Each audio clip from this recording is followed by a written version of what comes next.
blood of the living after they have been presumed dead? Can a man to a wolf be turned? A wolf? And what strange creatures exist on the seabed? Oh, science wants to explain all. And if it explains it not, then it says there is nothing to explain.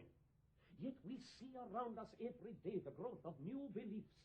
I suppose now you do not believe in corporeal transference, no, nor in materialization, nor in astral bodies, nor in the reading of thought, nor in hypnotism. Hypnotism has been proven very well. Ah, then am I to believe that all you will accept is proven fact? You must trust in me now. I want you to believe in things that you cannot. You must try to keep an open mind. Professor, I've recently read a journal of my husband that may lend weight to what you tell us. I thought it might help me to understand the misery and terror he went through during a stay in Transylvania. Perhaps we may discuss this later. First, it is more important we make the transfusion of blood from Arthur to Miss Lucy. Oh, Mrs. Harker, I wish you to run an errand. Yes, of course. I wish you to buy garlic to hang around Miss Lucy's room, as much as you can. Now, all this we must keep secret from her mother. She has the weak heart, as you know. Must not be upset. I'll go at once. And Arthur, now is the time for us to set to work. After that, you will need to rest, and then we can talk further. Yes, of course, but before I talk, I must return to the asylum. I've work to do there.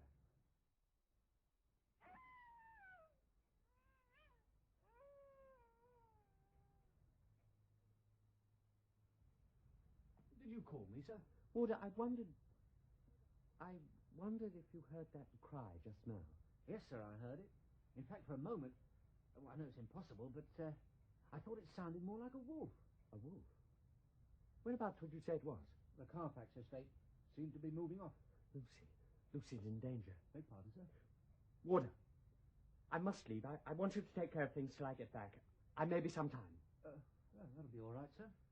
I'll take care of everything.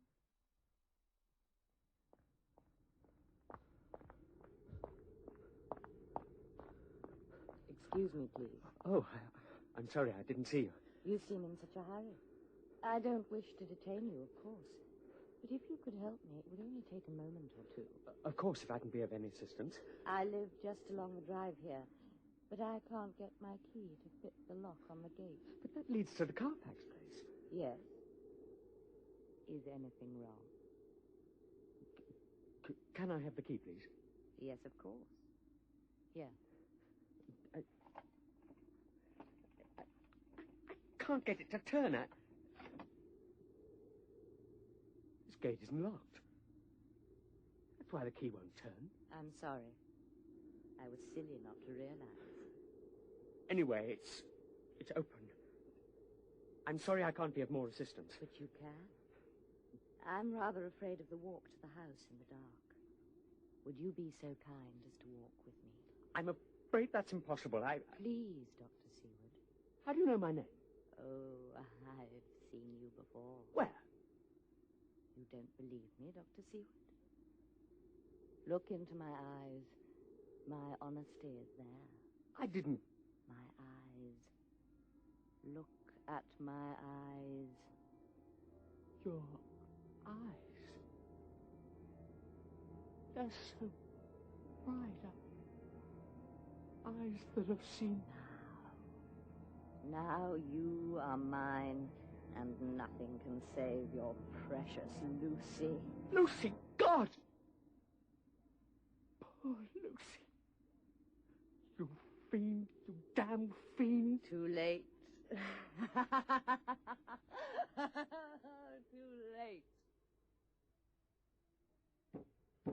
Let me in! Let me in! Mrs. Weston, Professor Van Helsing! Arthur, I am glad you are here. My dear boy, you must be quick. Lucy is dying. It will not be long now. Go to her. Quickly. Lucy. Oh, my love. Lucy. Your mother. She's dead. Oh, Arthur. She's dead. What happened? The professor had gone to rest. Mother heard a dog barking outside my window. She came to me. I was afraid. She didn't understand that garlic hung around the room and around me. She removed it all. But suddenly, there was a howl from the garden. And there it was. The dog. He flung himself against the window and into the room. Mother screamed and pushed me. My head must have hit the bedpost, for I remember the room spinning. It seemed to fill with little particles of light. The dog seemed to have vanished.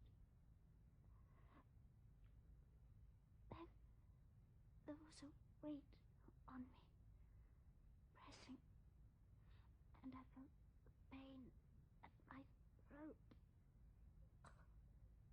The face. Oh no. The face. No. No. No. Lucy.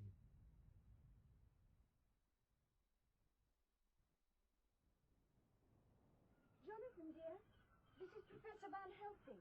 He wishes to speak to you. No, please, do not rise. I'm honored to meet you, sir.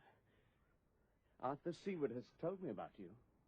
I hope you will accept me as your friend, and will not be annoyed by any questions I might ask you. If I can be of assistance. Recently, you returned from Transylvania. Oh, Professor... Oh, it's all right, Mina. You were there to do business with a certain Count Dracula. Dracula, yes. Has it ever occurred to you that this man might have arrived in this country? He can't be here. Mr. Hawkins would have told me if he had moved into Carfax. Your employer has been very ill recently. He has been unable to tell me anything himself, apart from the fact that he received an invoice for the delivery of 3 large boxes to Carfax. This was shortly after a letter from the Count saying that you had left, and that he himself would be leaving shortly for England. This can't be true. Now I can understand your horror, my friend. Your wife and I have both read your journal. Mina? It helped me understand, my dearest. But quickly. Dracula is here at Carfax with his 2 fiendish brides, whom I have destroyed by driving stakes into their hearts. Professor! Forgive me, but it is the quickest way, and if you are to help and support us, you must know all. Anything I can do, I will do proudly. And Dracula, Professor. Well, no. He was not in his resting place. And now that he will have discovered my destruction, we can expect terrible danger.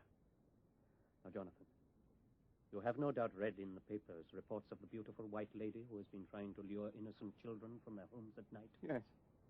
Have you any idea who that lady might be? No. Miss Lucy. Lucy! Please, dear lady, she is no longer the Lucy you knew. She is completely evil now. You see, Jonathan, this lady did not die of anemia. She was claimed by Dracula to be one of his unholy brood. Does Arthur know of this? He knows, and is accepting it as the brave creature he is. He will help me to finish a most unpleasant task. No. Not that. Not to Lucy's body. Do I also have your support? It will be needed, lest the Count should try to intervene. You have my support. Then I shall come too. No, my dear lady. We do not wish the Count to set eyes on you. At home, you will stay. A friend, Jonathan. You will meet me and Dr. Seward at the graveyard tonight, at the 11th hour, by the willow near Miss Lucy's tomb.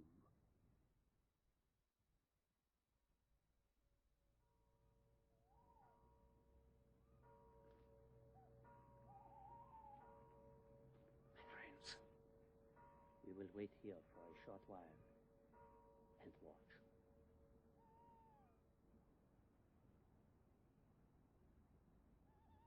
Look. Yes. Over there. Through the trees. The white lady. Oh, God. It's Lucy. Quiet. The tomb is locked. How can she get in. Watch. The column of silver dust. And she's gone. Now she is at rest. The rest of the damned. Come. The key to the tomb, Arthur.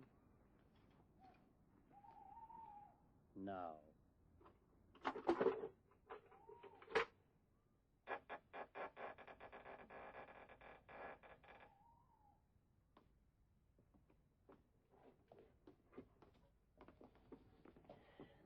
Now, you will both help me to lift the lid of her coffin.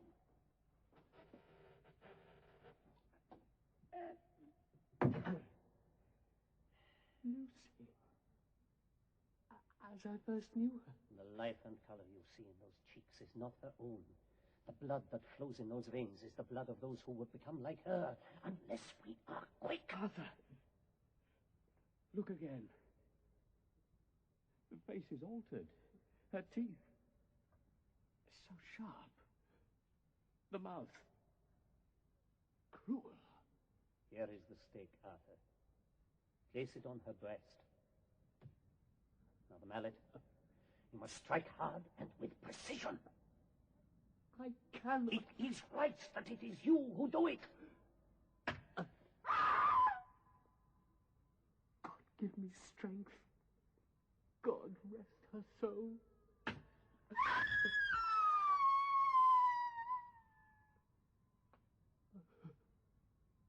Arthur, you will wait outside. No. Do not look back.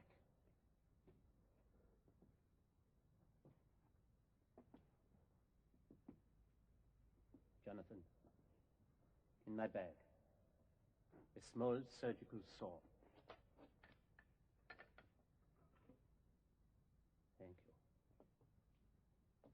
Now, if you will hold the head steady. Professor. It is necessary. Good. That is it.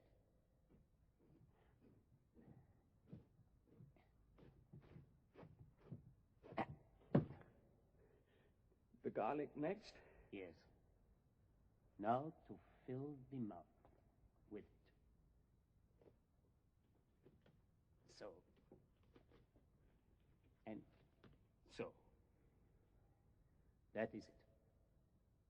Now she is no longer the undead.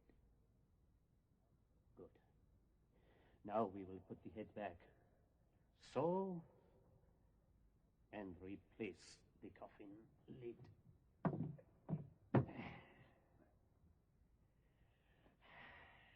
So be it. Now let us join your friend.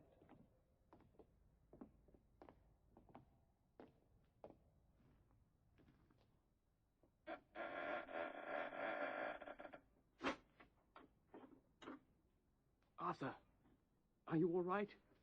Is it all over? All over. And we weren't troubled by the Count? No. This has been worrying me.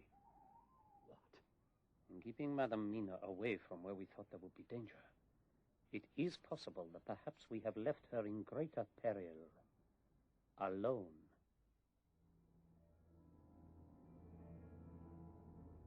Waken. What? Who are you? I am Dracula. You and your stupid husband, along with his meddling friends, have caused me much anxiety. For this exertion, I desire a little refreshment. Your friend Lucy was a most willing giver. Let me go. Let me go. Silence. Such a pretty throat.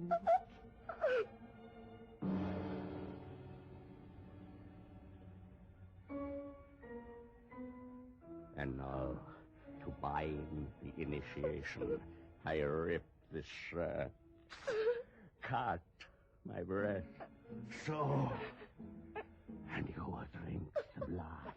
See It's commissioning it all. Drink, Aye. Someone has to I commission it. command it. It's to be made.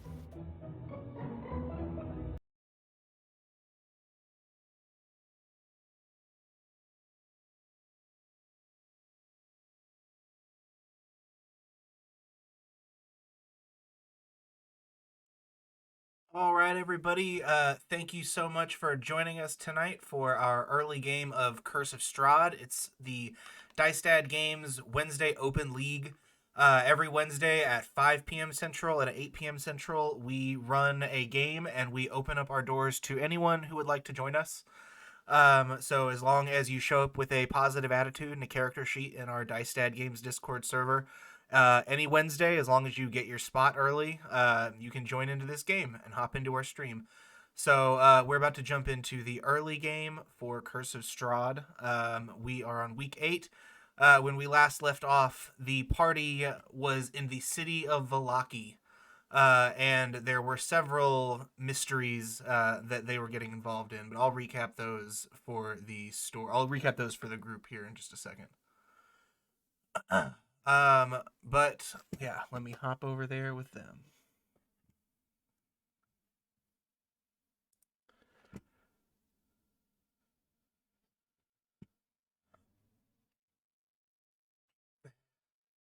All right, everybody. Hi, everybody. Thank you guys for joining us this week. We are about to start our week 8. Why don't we go ahead and I'll go ahead and recap what happened last session. And then we'll go ahead and go down the list and everyone can introduce their characters because we got a couple new people here in the group this week. So to recap, the party is in the land of Barovia.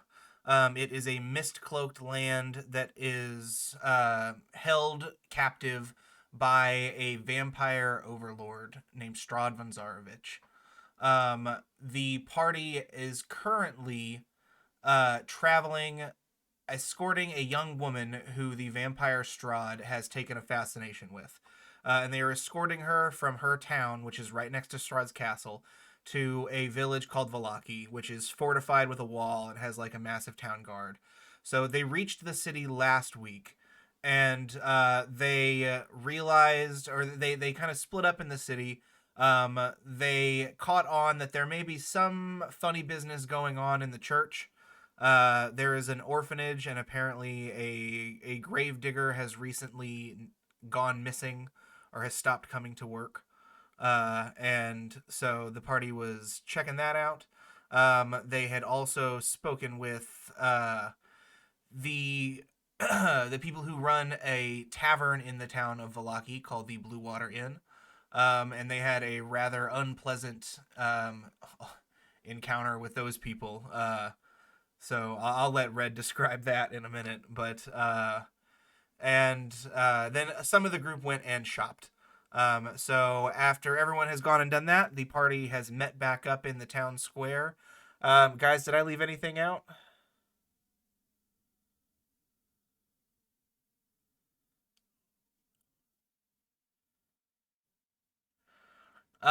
Yes. They had heard rumors that there was some funny business going on the north side of Lake Zarovich.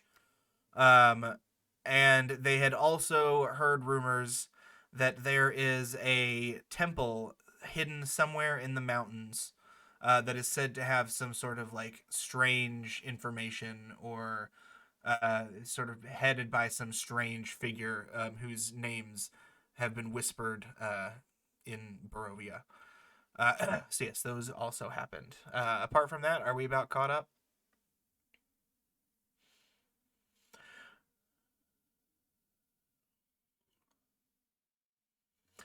Right, yes. They were sitting down for a meal, and I believe they had been approached by a colorfully dressed half-elf who had introduced himself as Rictavio.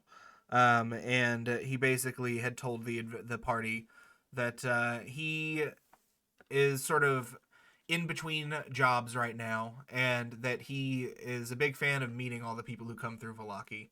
And yeah, so we will pick back up at the table. Everyone is sitting around it, enjoying their plates of wolf steaks and their mugs of delicious wine from the Wizard of Wine's winery. And this character, Rictavio, is sitting with you. Why don't we go ahead and we'll go around the table and everyone can describe their characters for the stream. We will start with Darby, or with Draven. go ahead and tell us about your character.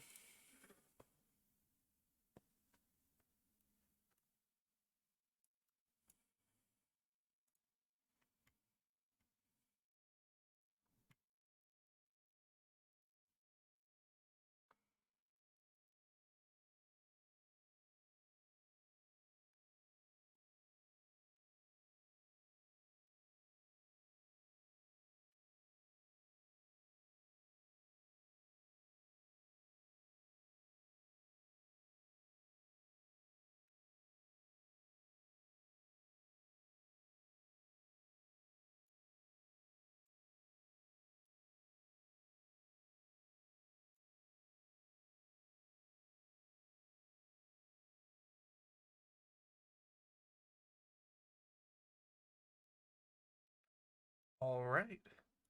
Cool. Thank you very much. Caladria, why don't you go ahead and tell us about your character?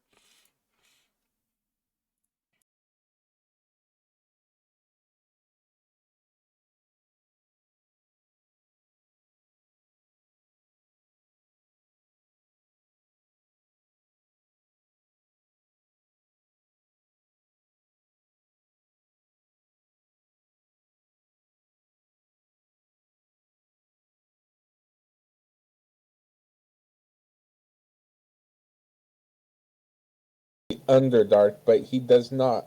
He clams up once the topic of his homeland comes up. That's it. Oh, and he won't steal from you guys. Awesome. Okay. Okay. I just realized, guys, that a little bit of that audio had cut out. So, can we reintroduce? I'm sorry to ask you to reintroduce your character, but Darby, can you reintroduce your character? And then Caladria, can you also reintroduce your character? I don't think I anybody in heard the his stream could character hear. completely. You did? Okay. I looked down and saw that that something on here was muted. I guess I don't know when it got muted. Okay, never mind then. Second We're time's good. a charm. Whenever so, Clad, you said you were listening and you heard his thing. Yeah. Okay, never Do mind. you We're good. guys hear mine? Did you guys hear Caladria's character description there in the chat? I did. He broke up a little bit for the most part, yes. Okay, great. Then I guess I was just crazy. All right, my apologies. Okay, so Caladria, thank you. Let's go to Pazuzu. My character is Kellen Belmont, no relation, and he is a human, variant human, rogue, 5'9", 165, tan skin, green eyes, black hair, and is an atheist. Him being a rogue, while he might be prone to stealing, he will only steal from the people that he knows and/or likes. Either of those apply.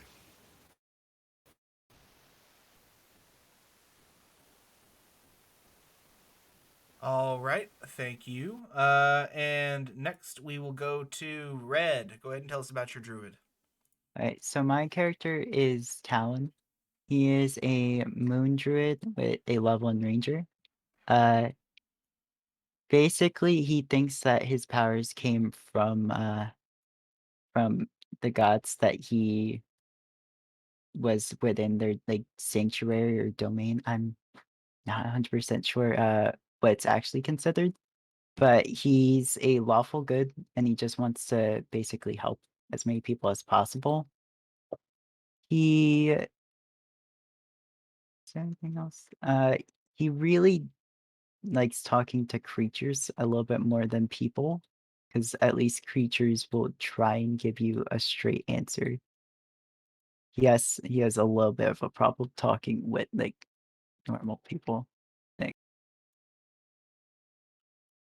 All right, cool. And then Tavis, go ahead and tell us about your character. A 6.5-foot tall black dragonborn fighter.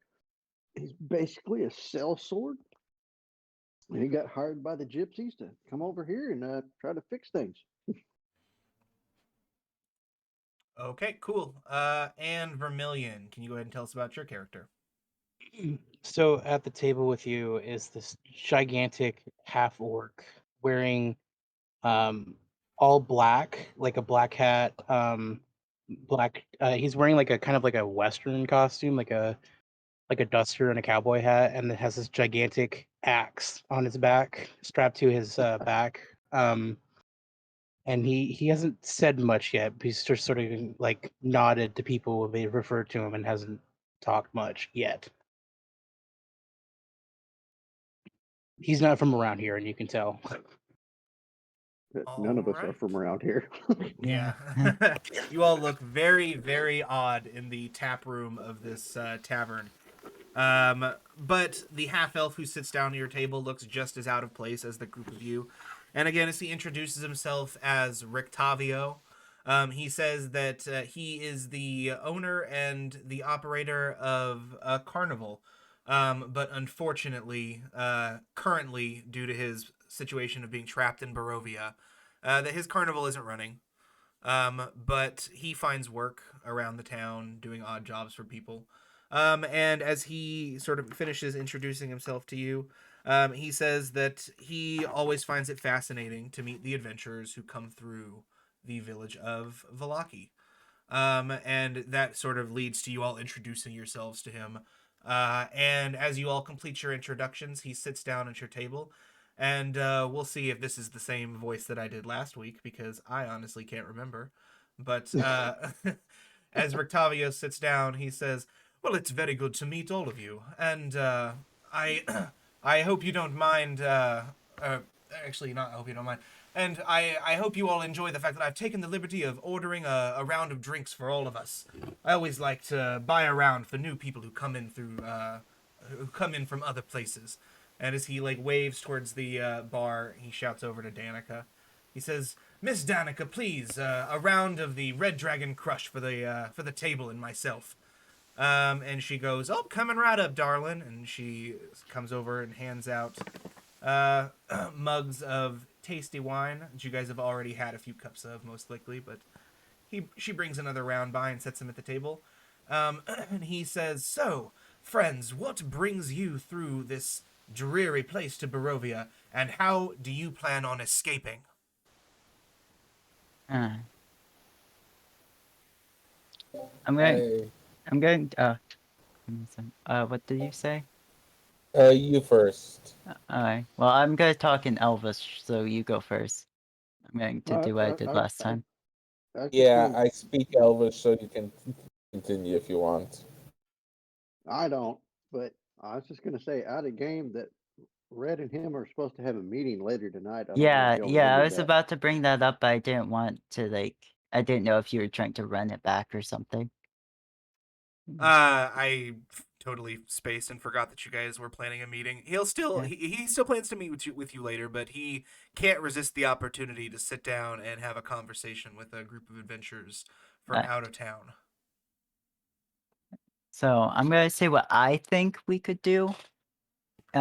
Because you can translate it in Thieves' Cant, right? To him. So you're going from Elvish to Thieves' Cant? So I'm going to talk Elvish to him. He said he can understand Elvish, so he can say in Thieves' Cant to the other person. He's going to try to speak in Thieves' Cant to Rictavio? Yeah, no, I'm saying I'm going to speak Elvish. To Pazuzu, I think. Yeah. Okay. Yeah. And what are you saying in Elvish to Pazuzu? Or to Kellen? You know what? We're gonna just say that people are translating words for everyone else because this is getting confusing. Yeah, I was immediately confused. Yeah, we're just not letting anyone else understand us. Is basically what we're saying. Sure. Yeah. I only know two languages, and that's Common and Draconic. So. Okay. I'll snarl later. It's fine. To a lizard. So I'm gonna say. Well, the walls are made out of wood. We could try infesting them with rot or something. If we just make specific sections of the walls rot, we should be able to knock out, because they're all stuck together. So if we just make specific sections, it should break the structures. So we would just be able to walk out, and no one would be able to stop us. All right, so everyone understood that. We're gonna just say. Okay, so I guess I missed out on some of this plan. What wall are you trying to to break? The wall around the city? Yeah, you said that there's like wooden walls around the city. So I was like, Yeah, we could there's a wooden palisade that the city's put up to protect themselves against Strahd and his minions. That's what makes the city safe. Oh, I thought this was like, I thought they were all working for Strahd because he said they were Vistani. Rictavio has told you that the Vistani are all working for Strahd, yes. Oh, I thought he said everyone in the town was Vistani. Oh, no, he said the Vistani, and he was down to, like, plot some anti-Vistani nonsense. Yeah. That's what caught his attention. That's right. I think you were talking about the Vistani, and he was like, let me tell you about the Vistani. And he had some unpleasant things to say about them. Okay, then never mind. And then That Red plan. said he wants to burn his place down to the ground. I said I want. There was like, I said that thinking that like Vistani, everyone here was the enemy.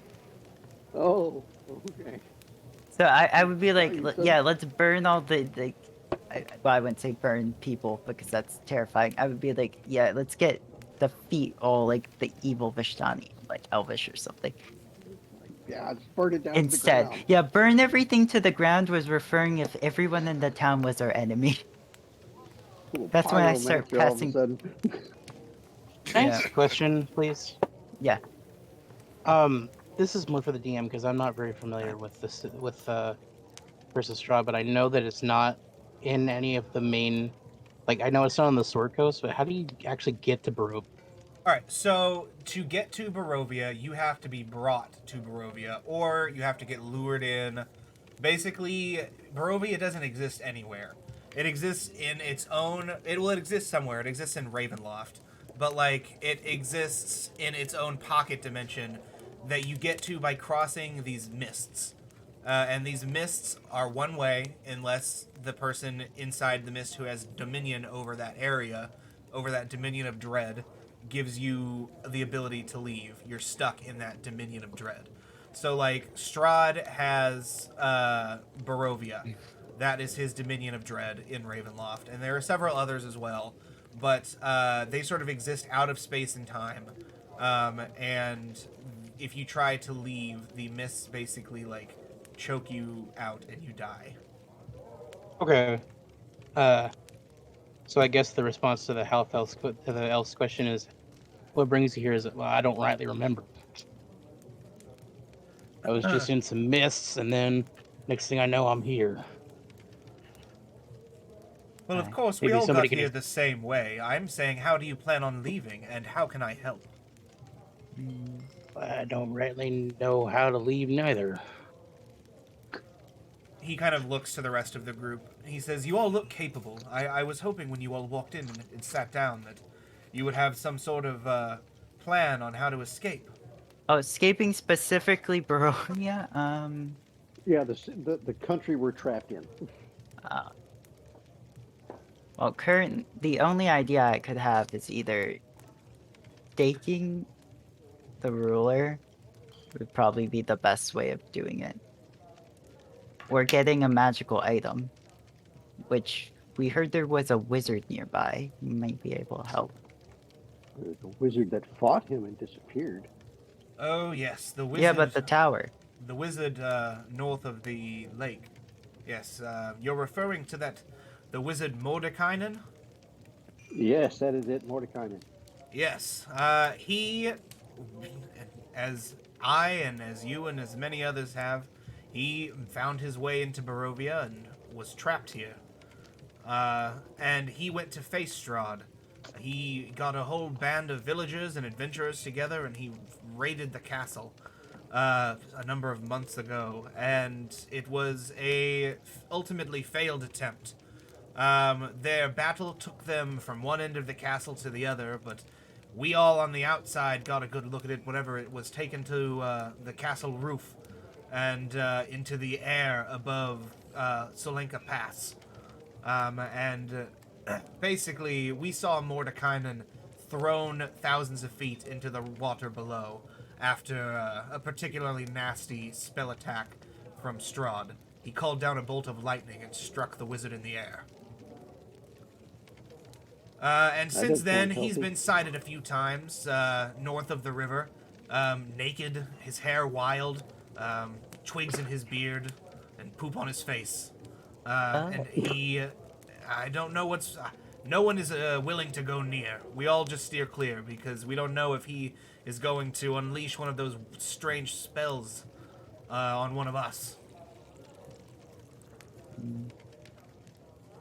Well, he sounds like he's insane. I So mean, that's... he got struck by a lightning bolt and fell a couple thousand feet. He wouldn't be having a good time. Merely a flesh wound. It's just a flesh Had wound. worse. Forget the insane. Are you looking to be alive at that point? Yes, we all thought he was dead until we started seeing him north of the lake. But none of us, as I said, are willing to go investigate, because no one wants to catch a fireball from a crazed, legendary wizard. Well, that is true. Makes sense. Makes sense.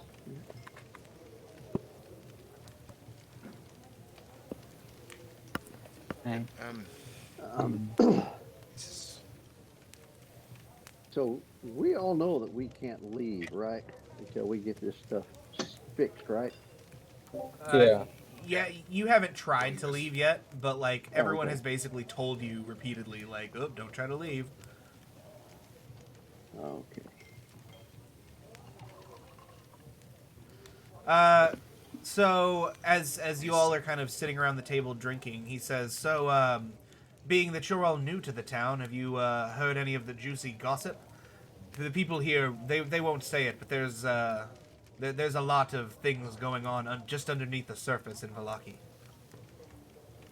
The only thing I'm aware of is that the gravedigger has just magically disappeared.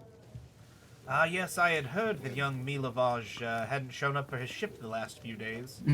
It'll be a sad day for his poor siblings over at St. Andrew's Orphanage if he's not able to provide their monthly tuition. Hey, how much is the tuition? Oh, I don't know. I don't have any children. You what? You said you run a circus, correct? Yes, well, I did in better times. What creatures did you have? Or performers? Because now I'm intrigued. I've had many performers in my circus, over the years. Just a second. He'll tell you about a couple of them. You're not trying to get the children to work there, are you?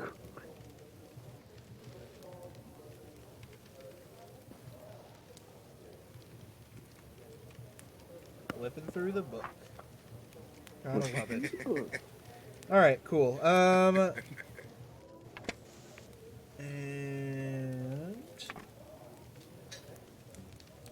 yes. He says, yes, I remember once, of a young child, a werehair. Her name was, Rabina. And she transformed into a rabbit on the nights of the full moon. And we would go hipping and hopping through moonlit fields, catching flowers and lightning bugs in jars. She was such a wonderful companion. Wait a minute. You said we? Yes, I mean, I'm not a were-rabbit, but I'm known to take precautions, and she didn't lose her full mind, and honestly, a were-rabbit isn't that ferocious. I don't know if you've ever seen one. They just get cuter under the full moon. Well, I've just the only rabbits I've ever seen are the ones with big pointy teeth. So, and of course, how could I forget of my lovely half-orc strong woman named Gorabacha? She could chew through iron chains with her bare teeth. Lovely. Yeah, that makes date night. I kinda don't trust this. And of course, I can never forget Fillmore Stunk. He could drink whole casks of wine without getting drunk. That's impressive. I'm jealous of him already. At the mention of the half orc, Brax kind of raises an eyebrow and says, "Shoot through iron. You sure about that?" As Wait, sure inside as Pepper, I'm give us- standing before you now, drinking this glass of cheap wine. And he, like, kicks back a long sip. Can I do an Someone's insight jealous. I'm check? rolling insight. Okay, man. 14. Can I tell if he's being like truthful with all these stories or no? Yeah, he's Yeah, not that- lying. Okay. Oh, Jesus. Octavio, I had 2 questions for you, if I may. Yes. The first thing is I was shopping in town earlier, and I heard something about I'm sure you know there's a festival coming up next week. I was looking for a disguise kit, and I was told you might be able to assist me with that. Oh, I may have a disguise kit back in my wagon, but unfortunately I won't be going back there until tomorrow. If you'd like, I can meet you back here tomorrow evening, and if I've got one, I'd be willing to sell it to you, if I have a spare. I am fairly certain, though, that if you were to go to the Arasek stockyard, that you would find that they have several disguise kits, because that's where I purchased mine. Oh, I will make note of that. Thank you so much. And the other thing too is you asked about things that we heard about the city. Have you heard anything about the dead adventurers that have been washing up the lakeshore? Oh, yes, that is a terrible, terrible situation. I think that there's some climate shifting up on the mountains, or maybe a warm front that's passed through and it's melted some of the long frozen ice, and I believe the bodies of adventurers have been washing down the mountain streams with it. But, I mean, it's been freeing up gear that's been frozen in the ice for centuries. So, I mean, it's not all bad. If you don't mind getting something that's been, in ice for a long time and belonged to somebody who maybe is dead. Slightly used. Well, It's slightly used. Well, that also means that they're not going to be needing it anymore, which is always a That's good sign. very true.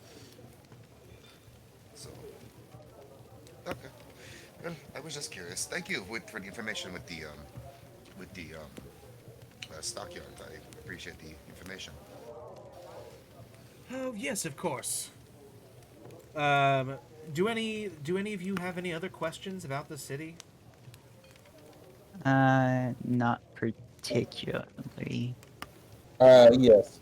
The philosophy's up. What have you heard of it in Amber Temple? I have no idea what you're speaking about. An Amber Temple, you said? I've never heard of such a place. Alright.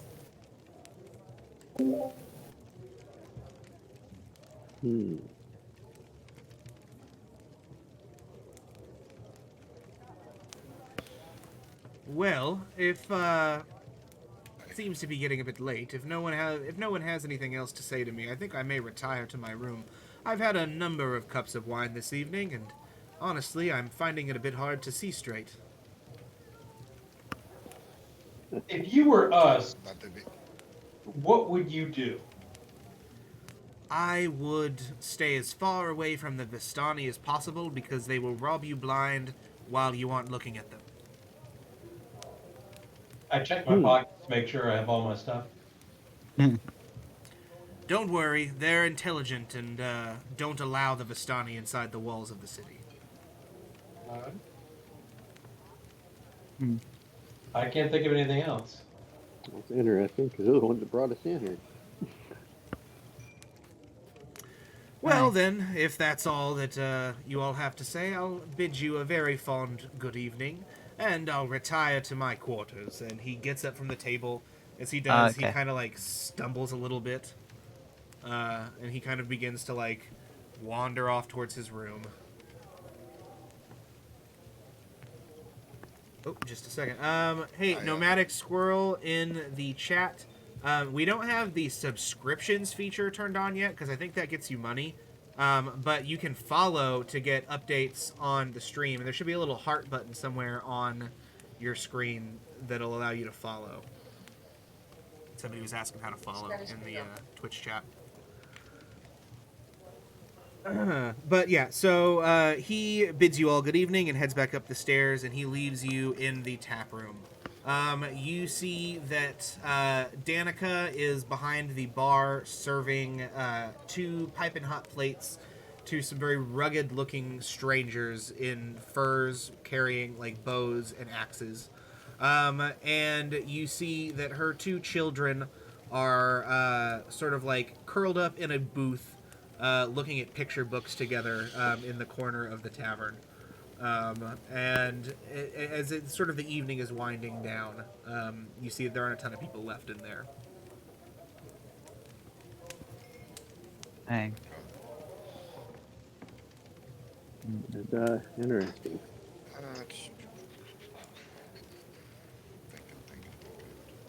So we're supposed to avoid the people that hired us to come in here. According to Rictavio, he does not seem to care for the Vistani much. Should have asked him why. I'm still feeling circus monkey up in here. I forgot to ask him about the monkey that you guys told me about. Can I get a description I of these rise people? to go up to the innkeeper. Just a second. Somebody who's asking for a description. Can I get a description of these people who are wearing furs and bows and such at the? Yes. They are sort of like older, not old, but probably like late 30s, early 40s gentlemen. Very tall, very burly. One of them has like long brown hair that's like slicked to his face and sort of like a rugged, short beard. The other one is bald, but has like a huge bushy beard and is carrying a longbow that's probably like 8 feet long. The guy with the stringy hair, he's wearing like some light leathers and furs, and you see he's got a couple of hand axes hooked to his belt. And you see that they both are silently just like tearing into 2 plates of steak. Quick question. Did the steak taste different than it did before? This steak, I forgot about that. Yeah, no, so as you eat this steak, just like before, it tastes like nothing. It tastes like dirt. Ash. And as you chew it up, you have to kind of make yourself eat it. Yeah. How does the steak taste to the rest of us? The yurt steaks taste wonderful. Once you guys get your food, they're all beautifully garnished. There's like potatoes and carrots that are served with them with like little onion slivers that are like perfectly cooked. And it's like a 10 out of 10 medium rare. Like it's pink in the middle, but that perfect sear on the outside. He does a damn good job. Quick question. Okay, but that I'm so confused. This doesn't make any sense. They don't use magic. That's not how steak can cook. Or what? That is how steak cooks. Well, you said it looks good, right? You said it tastes terrible, but you said for my steak they look for yours normal. It looks delicious and tastes like ash and dirt. Well, how's that possible? That makes no sense. The same reason you sleep for 12 hours a day, or 8 hours a day. Well, no, I slept for 8 hours a day because of magic, and they don't use magic, so this shouldn't be possible. Why do you think that Might be a use side magic? effect from it? Because here's... Do you bring this up to the party? Yeah, I'll bring it up, and it's like, mine tastes off. I don't know if it could either be a side effect of the pie. I can taste it for you. Yeah, you taste it, and tell me if it tastes okay. It's the best steak out of all of them. And take a bite. You cut a piece off, it's the best steak out of all of them. It tastes way better than yours did. I look at Arita. I say this is stupid amazing. Pie. Correct. Yeah, we need to get rid of this pie. You done gave it to the woman. You gave all the pies to her. Well, she hasn't been helping us anyways. Hey, Red, can you roll me a con save, please? I don't have any pie on me left.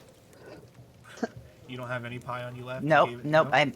She took it and stuck it all in her bag. I have none left. I still need you to make the con save. Oh my god. 19. You kind of like feel your stomach like gurgle, and you feel nauseous. You don't eat much of your steak, but you eat some of it. You don't feel satisfied though. Some pie. Pie sounds real good, but you don't have any, so. It's mush inside of a bag she has somewhere. I speak up, Red. Yeah. We may not see eye to eye, but you should probably go see a cleric or a priest. You're going to rehab. No, I forced myself off the pie. I'm at an arena that she's not even attempting. I'll say that. I'll say, I think Arena, this pie is bad for us. You can't keep eating the pie. She's already halfway down through a slice. Can someone slap it out of her hand? Because I Keep don't your trust judgments myself. to yourself, okay? You gave me the pie. You gave it all up. You don't get anymore. It's my pie now, okay? Arena, I don't want the stupid pie. The pie is cursed. Quit trying to reverse psychology me. It won't work. It's my pie now. Okay, Arena, fine. I don't care. Just if we're in the middle of combat, you better be fully aware. So you're going to die from pie poisoning. It's all your fault, man. If she dies from the pie, I keep telling her to stop eating the pie. It's not my fault You're not if taking it away from her. I can't touch the pie because I'm scared I'm gonna eat it. Someone else touched the pie that hasn't eaten it before. It's like giving a drug addict cocaine. Yeah, can someone take the cocaine away from her? I do agree. I do agree if I lost. It's just pie. It's just pie. It's pie that's been Somebody cursed. please explain to me what the deal with this pie is. Okay, The stupid so pie puts you to sleep for 8 hours. basically, a few sessions ago, Red and one of the NPCs purchased a number of pastries from a little old woman who they met on the roadside at like 3 a.m. She told them that they were magically enchanted pies that give you good dreams, and they are. And every time they've eaten one of the pies, they've had a full 8 hours rest and had wonderful dreams. But they're finding now that that food that isn't enchanted isn't tasting correct, and they're having trouble sleeping without the pies. And there's sort of like some issues that have been happening. Like Red had noticed his character like mindlessly eating pie when he wasn't meaning to. Like stuff like that. So yeah, it's just Okay, and nobody Okay, thought that buying pie from a little old lady at 3 a.m. wasn't some kind of curse. At first, I may well, be stupid, but I'm not stupid. I used detect magic on her. I was like, she seemed fine, but now I think she's either there's maybe a chance she's a witch, and it's not a good witch, like a bad one. Out of 6 people in the party, he is the only one that bought the pie. And like No. Other people bought pie. I'm not the only one. They just aren't here anymore. Yeah. Philosophy and Thieves Can't tells Kellen to distract Irina. And I would like to do, by distract I mean do help action on me. I'm going to do sleight of hand. Sure, go ahead. Yeah, that's fine. Are you going to do that, Kellen? Yep, I'll distract her somehow. I just gotta think of how to distract her. Oh, you have an idea. And Irina, I was curious on something. Can you point out to me which direction we're actually heading? You're familiar with this area. Which way we came from? I can't remember for some reason. I believe Krezik is to the west. And she kind of like orientates herself and points west. Go ahead and roll your sleight of hand check with advantage. 21. I would switch the plates and give her steak. She almost got it. She got a 20, not a nat. She got a dirty 20. You lucky duck. Oh. Dude, I was hoping you would just take all of the pie, not just the slice. So yeah, you see that like, sort of like a lump underneath the like side of her like like her cardigan, kind of her outer jacket that she's wearing. It's like a bag that looks like it's dripping a little bit, And as she kind of like looks that way, you would kind of guess that's where she's keeping them. As you grab the bag and you pull it away, you kind of like get a whiff. And these pies don't smell like they're that good anymore. It's probably been like close to a week. And yeah, they're smelling a little rancid. But you see she's got like a mushy, gross handful. And like as she's pointing with one hand, she's like cramming the handful of moldy pie into her mouth with the other. I get up and leave. Just took her bag and left. I'm going with him. I'm going with Velas. Yeah, the two of you step out of the establishment. As you look in the bag, you see that all the pie pastries have like mixed together in the bag, and it's like there's like fruit and meat and vegetable, and it's all like moldy and gross. You see there's like a couple maggots that are like squirming in it. Where the heck did the maggots come from? Flies. Yeah. I would like to inspect the pie closer and like maybe look in with it, see if what I can find. Give me an investigation roll. Okay. I'll assist him Sure. with that. You can make it with advantage, Clad. How did she even get maggots into her bag? Flies. Flies, probably. Yeah. Oh, I was thinking of grubs for some reason. You got a 16 with advantage? Yeah. Yeah. Okay, so you kind of dig through, and Kellen helps you, and you don't notice anything out of the ordinary. I mean, you find chunks of potato, chunks of carrot, little pieces of fruit. Like, it just looks like some yucky pies. All right. I decide to toss it in the refuse, toss it on the ground and start to bury it. Yeah, you kick some dirt over it. You go back, or do you go back in after that? Yeah. Okay, yeah, you go back in. Irina, after finishing her handful of dirty pie, she kind of like does a big yawn and she goes like, "Oh, that hit the spot. All right, guys, that I think I'm going to turn in for the evening." And, she heads up the stairs just like Rictavio did.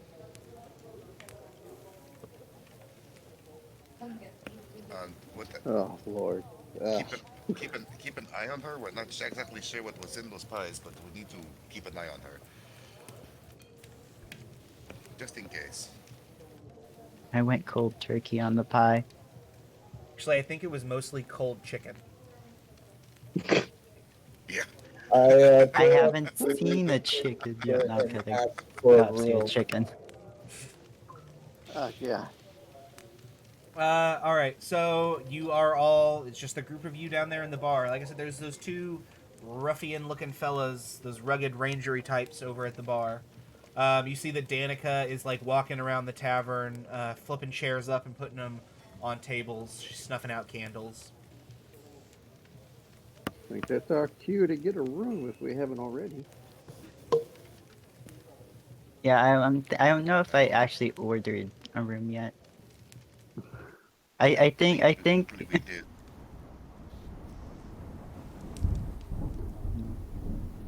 Danica? She turns as she go ahead, finishes, oh, sorry, was somebody saying something? I'm just telling. I saw Tavis about to say something. I was like, go ahead. What were you going to say? Just let him. I was going to say, I know I didn't get a room, so I need to get one unless someone hasn't done it for the group yet.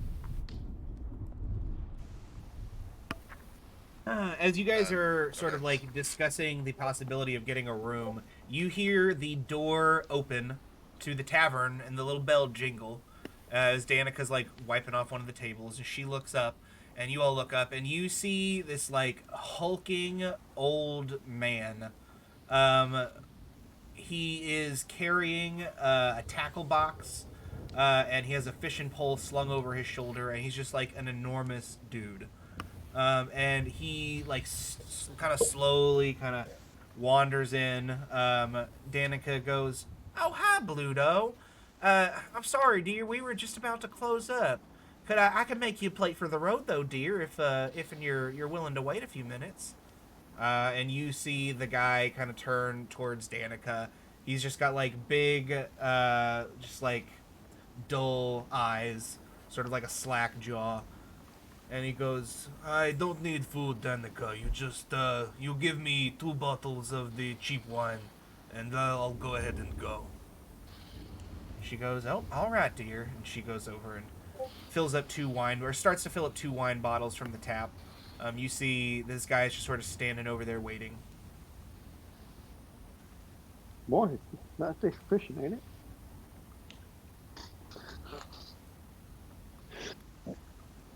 Did you... Sorry, Tavis, let me turn your volume up. I couldn't quite hear you. Just a second.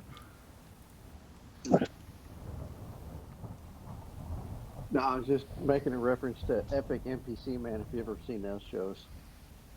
Oh, no, I have not. I'm kind of dumb when it comes to, like, D&D content. Because, like, I can't watch D&D content. All I can do is like, run D&D. If that makes sense. I don't have the attention span to sit and watch the podcast. My wife does. She loves sitting and watching D&D podcasts, but I can only do it in, like, I can catch the highlights. I love TikToks. That's where I catch up with my D&D content, is, like, the highlight reels on TikTok. That's something very interesting about my character, I just realized. I can't make unarmed strikes. Oh. I literally can't do any damage with unarmed strikes. Do you have, like, a negative to strength that just I have a cancels negative out? 1 in strength. Oh. So I can punch someone and it does 0 damage. Oof. Or I guess no oof. I can attack the party with doing nothing. Alright, so, yes, you are all... You kind of see this guy. He's got his fishing pole slung over his shoulder. You see that he's wearing, like, the sort of, like, rubber... I don't know if they're rubber, but, like, the thick trousers that you wear when you go fishing to keep your pants from getting wet.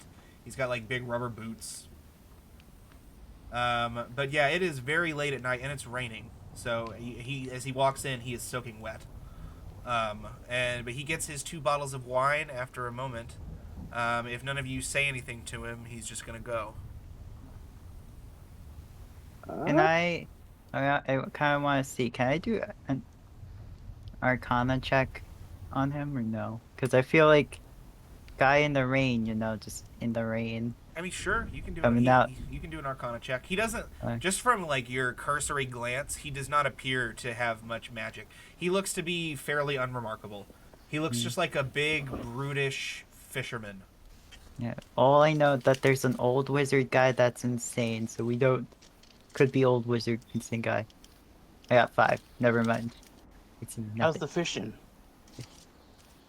It's bad. It's always bad. Every evening I go, and every evening I catch nothing, or I catch small things, and I'm getting a little sick of it, to be honest. You know what? If you don't mind me asking now, I have, you're out on the lake a lot now, and I heard some rumors about this wizard who lives out there. Have you seen a wizard out there? Oh, yes, several times. Strange man come out of trees north of lake. Sometimes he stag, sometimes he naked man. But yes, I know who you speak of. And is he the type to be throwing fireballs at you, or is that just rumor mill here? He has yet to bother me in my fishing spot. Well, okay, thank you. I think that about covers what I had to question about. If you want, I can take it from here. Oh. What'd you say? Where is the lake from here? It would be north. Go north, out North Gate. Follow it a ways. You'll see. You'll smell first, but then you'll see. You stay away. You stay away from center of lake, though. It is Lucky Bluto fishing place. How long has it been since you caught something? None of your business. If you want, I can. If you want what help. did he mean by we will smell it first?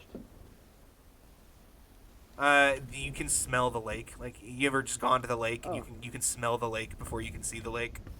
Oh, okay. I was going to say, if he wants, I could look at the area and try and analyze where would be the best place to find fish. You keep your strange foreign nose out of my lake. I've been on lake fishing for years, and I know where best places to go are. I don't need you fancy sticking your nose types coming in and messing up my fishing spots. You know what? Just sounds like I'm your not. boss already This is the messed up, one sir. thing I'm kind of mad about. He's telling me where animals are as a druid. I'm like, I'm going to like, I'm gonna roll intimidation. This is like, Oh, Jesus. I got a nat 20. What are you gonna say? I think I know a little bit more about any animals than you do, sir. I'm very bad at being intimidated. That's very bad intimidation, sir. I All got a right, nat 20. man, I get it. Fine. You know all about the fishes, but still, stay away from my place. I didn't come here to get harassed. I know. You keep after my thing, okay? He gets his 2 bottles of wine. He says, Danica, you should muzzle your dogs in the future if you want my continued business. He sneers at you as he walks out. I'm gonna turn to Danica and apologize. I'm like, he greatly offended me. And I overreacted. I would like to apologize. Oh yeah, Bluto. Now that man, he is just so sad. He has nothing but bad luck. After his only child died a couple years ago, and he's never been the same since. He spends every day just out in the middle of that lake, fishing. He tries different spots all the time, just moving his boat from place to place, but he never seems to have much luck. Poor guy. What did his son die of, trying to get away from him? Oh my god. No, his son actually drowned one night on one of their fishing trips. It was very tragic. I speak up. What was he like before the accident? Oh, before the accident? I mean, he was largely the same. He's always been a man of few words. But he had a wife, and, she died tragically out on a hunting trip with him last year sometime. There seems to be a common thread here. His life is just full of tragedy. I feel sorry for that man. Yeah, He don't lives run. all on his own. Job prior to this. Say what? What was his job before he was a fisherman? He tried his hand at some ranging and some trapping, but apart from one time where I think he stumbled on a den of some very young wolves who he did manage to take. That's as far as I remember. Apart from that one big score, that's the only thing that he's ever. That's the only big thing he's ever managed to do. But he started fishing shortly after that, and I remember in the beginning he was doing all right, but it's tapered off. I honestly don't think there's too many fish in that lake. I don't like eating the fish out of it. We don't buy them. He tries to sell us some when he gets them, but they always are underweight and they don't look healthy. Yeah. Decomposing bodies in a lake will probably reduce the fish population. That's food for the fishes. It would be, but were also like frozen, so they probably have a lot of like bacteria that's grown on them. I don't know what bacteria is. I'm saying that part out of character. What's bacteria? Anyways, I hate to rush y'all along, but as you see, I've just about got this place cleaned up. Would y'all be interested in a room, or are y'all staying somewhere else in the city? I nod and I say, how much for a room? Yes, we need rooms. For a room, we got a group room that y'all can share, and it is paltry 5 silver a night. Oh, I have literally exactly 5 silver. I put down 5 silver. Aye. She slides a big key, and she says, all right, now if y'all go outside, there's a staircase that goes along the front of the tavern. It goes upstairs, and that's the guest side. Now you see this staircase in the building here behind the bar. That's for us. Our rooms are on that end. So just don't take that one. Y'all's rooms are up the other staircase. Do y'all understand? Yep. Yeah. All right, you're in the first room on the left. And then she turns to the two gentlemen at the bar who are eating, and she says, "All right, fellas, you want me to wrap those plates up to go for you?" Oh no, you don't need it, Zoldar. You seem like you've just about finished up. But what about you, Yevgeny? I can wrap that up for you. And he says, "Yes, Danica, wrap up." And yeah, she takes the plate into the back. Comes out a second later with a little doggy bag. It's a wolfie bag. They literally have a dog. But yeah, she hands them their food. They finish clearing up.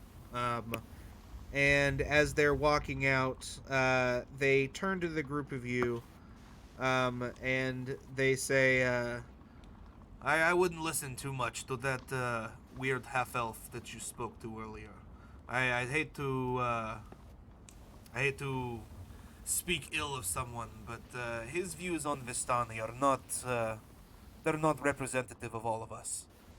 No, I just wanted to point that out because I did hear him say some negative things about them, and yeah, they don't come into the city, but I don't agree with that, and I am cousins with a few of them, so it's not as everyone says.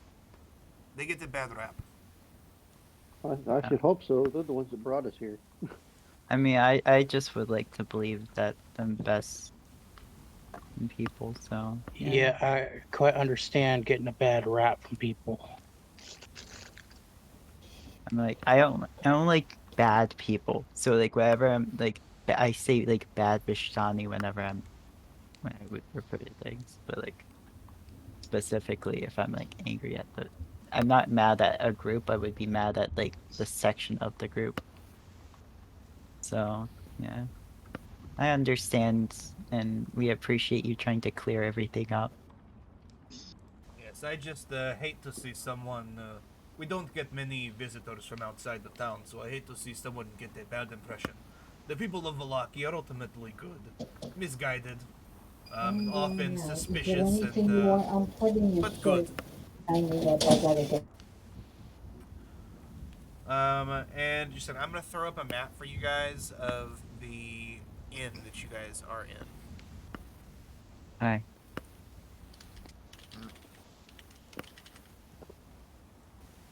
Again, we're in. The inn y'all are in.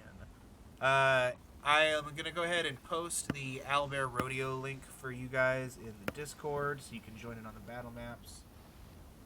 Which one on Discord? It'll be in the AL General channel.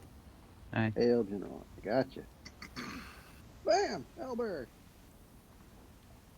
This is the inside of the inn that we're in? Yes. The bottom picture, and that is the tap room of the inn. Let's see. Irina's gone. The half-elf is gone. And Nikolai and Carl are gone. I'll go ahead and reveal y'all's rooms for you, or your room for you. I was also wrong about which room it is. It's the room, it's the last door at the end of the hall, is the room that you guys get.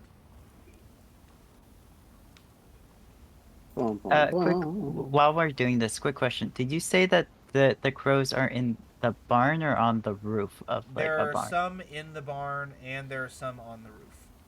So both. Well, I'll just stick my head out the window. Alright, if you check the second floor, you will find the bedroom that you guys have all rented for the evening. I get the one farthest from the door.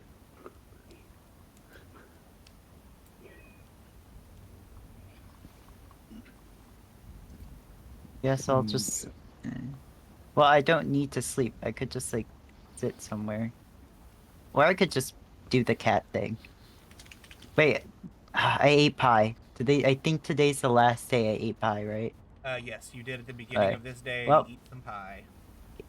cat time. Yeah, gotta go sleep at the foot of someone's bed. You were eating pie as you gave it to It was the last day I got rid of it. Alright, yeah. You give a big yawn, Red, as you turn into a cat. You do that little stretching thing that cats do. And then you just, like, curl up at the foot of one of the beds, and you're out immediately. But be there. I don't know who's sleeping there, but that bed. Sure. No, you're sleeping on the table. No. Don't you put cats out for the night? So, yeah, that's right. Kick them out the room. If you kick me out the room, I will scratch you. No, you won't. He doesn't trance, he just decides to sleep like a human. You'll never know. You're going to pass out. I want to turn into a dog this time. Makes no difference, but... Alright, you slightly shift different. into a dog. Make sure you're keeping track of your shifts for your wild shapes, because I know you don't get a ton of them, but it's the end of the day. So it I doesn't get, matter. yeah. But, I get them back at a short rest. But yeah, so all of you go to rest in the inn, and you find that the atmosphere in Barovia is always very tumultuous or very suspenseful. There's a lot of adrenaline going on. But this is just like a very homey inn. There's like hand-knitted quilts on all the beds. The pillows are all nice and stuffed. There's a little fire in the corner of the room and some wood. It's just like, it's a nice setting for after being on the road for as long as you guys were. So everyone takes a very peaceful night's rest. Guys, I apologize. A friend just came over, surprised me. I'm gonna have to bow out of the game. I apologize. Oh yeah, no worries. It's fine. People drop in and out. Thanks Yeah, for I'm joining sorry. us though for the bit that you did join, and No hope you problem. make it in for another one. Thank you. I apologize. It's rude, but Oh no, you're good. Hey, when somebody it comes over, happens. you gotta drop Life it. happens. Hey, real life happens. Yeah. Right. All right, guys. Take care. Yep. See ya. See you, sir. See ya. Yeah, the thing I like about D&D is that life happens, and you may step out of the game or back into the game, but the game is always here. Get full bed now. So, All right. I'm happy. You I all guess if get a he's nice... not going to be here, I'll take his 100 experience points for the night. I'm sure you will. I'll So- take one for the team on that. Would anyone like to do anything in the inn overnight, or do you all just go to bed? Faraz is out like he didn't sleep last night, so he's just Yeah, I know making some it people. work. Yeah, the night before or the night you guys got here, you guys didn't get much sleep. That's right. And Red's supposed to have a meeting with the half elf. Oh, he's not gonna make that meeting. No, I Yeah. would have definitely said something about like the pie. Like I was gonna bring it up, but he kind of like rushed out. So I was going to say something about it, but he kind of rushed out, and we had to do it arena and the pie. That's why I brought you're up not the making pie very before. many friends in this town, Red. I am gonna talk with the birds in the morning. I would have said So- that like I would have. I would go to the stockyard in the morning. All right, so Yeah. the night goes by. You're all woken in the morning with the smell of sizzling bacon as it wafts up through from the floor below, because you guys are poised right above the kitchen, basically. So you just get all those wonderful smells. And as you go down into the kitchen in the morning, you see that they have a spread of bacon, of pastries, and of black coffee. Hey, look, Red, more pastries. We can never. Do I walk down there as the dog and then shape out? I don't know. Do I do it? Thrax Sure. is gonna go down the stairs, grab a plate, and pile it up with nothing but bacon, Yeah. and then, like, take. It's wolf he bacon, has like but a, it's still real good. and then like he has like a tankard, like a very large tankard, just fills it up like it's almost a full pot of coffee, and just gets the coffee. Hey, Orc, leave some for us, man. Sorry, big man, big appetite. I'm aware, but try to get. There's 5 more of us. Oh, well, when I walked down, I'm like, shit. I don't know. Should I shift out of the dog form before or after? It's up to you. I mean, if your plan was to like sneak around as an animal, I mean, now seems like it's fairly busy. You know, you can hear there's a lot of bustling going on in the tap room as you all get up. You think that Well, maybe this might be a good time to do some snooping. alright. Well, here's the question. I can't get food otherwise. It's fine. I'll just... Your character doesn't really feel very like you feel aware of the fact that you should be hungry, but like food doesn't sound good to you at all. Alright, well, you guys are now walking downstairs with a dog that you guys didn't have before. And it looks... Well, we can probably figure out who it is. Well, yeah, she doesn't know I can shapeshift into animals. She knows I can talk into them. And there's a slight chance we know who you are. Well, not you. Danica, and like the other people in the bar.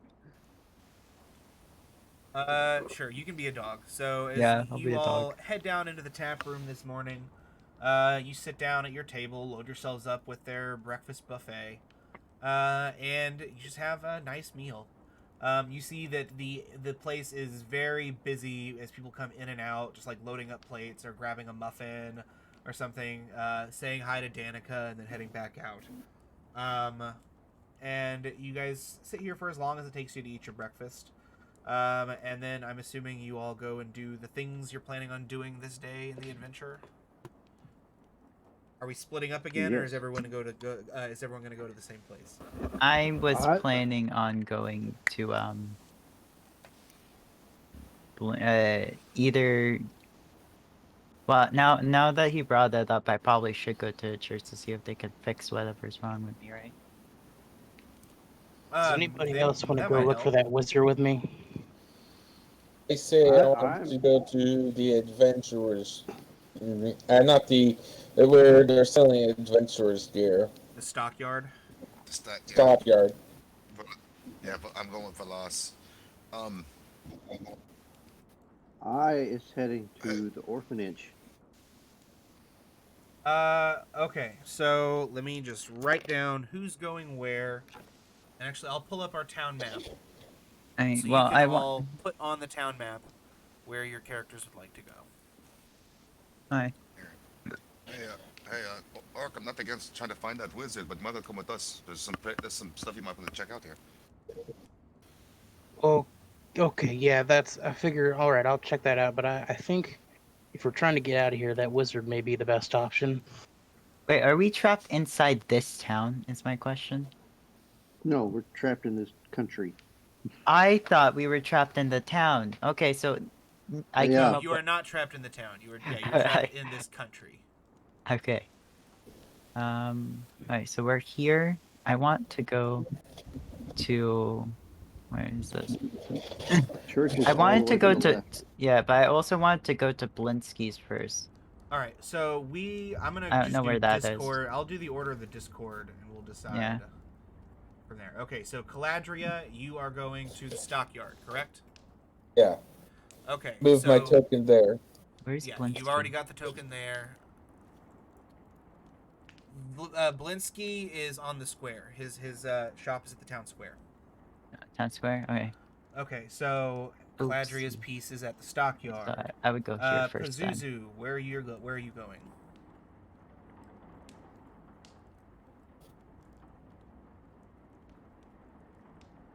Hey, Pazuzu, where's your character gonna go? You're muted. I don't know if you knew. Sorry. Yeah, no, I didn't. Sorry. I'm with Veloz at the stockyard. Okay, cool. So you already put your token there. Red, you are going to the town square. No, I'm gonna go to church and then I would. Okay, you're going to the church. Yeah. Tavis, where are you gonna go? To the orphanage. All right, the orphanage. You've already got the piece there. And Vermilion, where would you like to go? I'm gonna go to the stockyard too. Okay, cool. So you can. Do you know how to make tokens or place tokens using Owlbear? I see on the side here that there's like the class icon, so there's like I can place the barbarian one down for. Yeah, and then you can just like click on it to write your name under it. There you go. Like that? There we go. Yep. Cool. Look at So, okay. I was just gonna say I would take Arena with me. Okay, Irina, Like, that's I- fine. yeah. Irina's with you. Yeah. We'll start off. We'll do shopping last. So we'll start off at the church. So as you all head through the town, it is currently 6 days until the Festival of the Blazing Sun. And you see that as you're sort of making your way west, that there are various townsfolk wearing yellow sashes that say event organizer on them, who are like going around and putting posters up for the festival, who are like hanging streamers and things, and they're just sort of starting to get things ready for this festival called the Festival of the Blazing Sun. You sort of walk past all that, and eventually you make your way to the old slouching stone church that is St. Andrew's Cathedral. As you get near, you hear that there is a morning service that appears to be going on inside. Are you going to join, or are you going to find something else to do while the service is going? I'm not shifting that dog form yet, so I would just probably sit outside and wait. So, I guess we would just wait. So I guess, would you just be moving on to someone else? No, just Oh, okay. thank you, Wingly Panda, for the follow in the Twitch stream. All right, so you wait for the church service, kind of just like wandering around outside. And as you see that the service has ended, you're gonna go in as a dog. Yeah, like right next to Arena when like everyone's Oh, gone. right, Arena's with you. So yes, Yeah. you and Arena walk in, and you see that there are people who are just beginning to file out as this morning's mass has just ended. You see Father Lucian Petrovich standing at the altar, or at the pulpit, whatever it's called. He is like shaking hands with the various congregants, or parishioners, again, whatever they're called. After a moment, you and Irina kind of get into the line to like say hi to the priest. And as you kind of get to the front, he sees Irina and he lights up and he says, "Oh, Miss Irina, it's so good to see you here on this morning that the Morning Lord has blessed us with. I always love to see those with youth choosing to spend it in service to our glorious Lord." And she says, "Oh, yes, thank you, Father Lucian. But, to be honest, that's not why we are here this morning." And he says, "Oh, well, what brings you? Is some sort of official business?" And she kind of, like, looks down to you and, like, gives you, like, a, "All right, what now?" kind of gesture. Oh, well, I guess I'll shift out now. As you shift, Father Lucian kind of, like, jumps and he goes, "Oh, Oh my! Oh, Morning Lord, that shook me in my bones. You might want to be careful about using strange magics in the city. I won't call the guard, though. I don't think there's any use in heavy punishments for I simple only use errors healing like magic. this. Ah, so you are someone of the cloth. Yes, because that's what he believes, but it's not really. A divine caster. It has been so long since the Lord has blessed us with another divine caster in this town. Oh, since I've learned this, you all wouldn't mind joining me in my office for a moment, would you? No. We actually need help with something as well. Oh, wonderful. We can speak about it in my office. Follow me. And he begins to walk towards a little office at the side of the cathedral.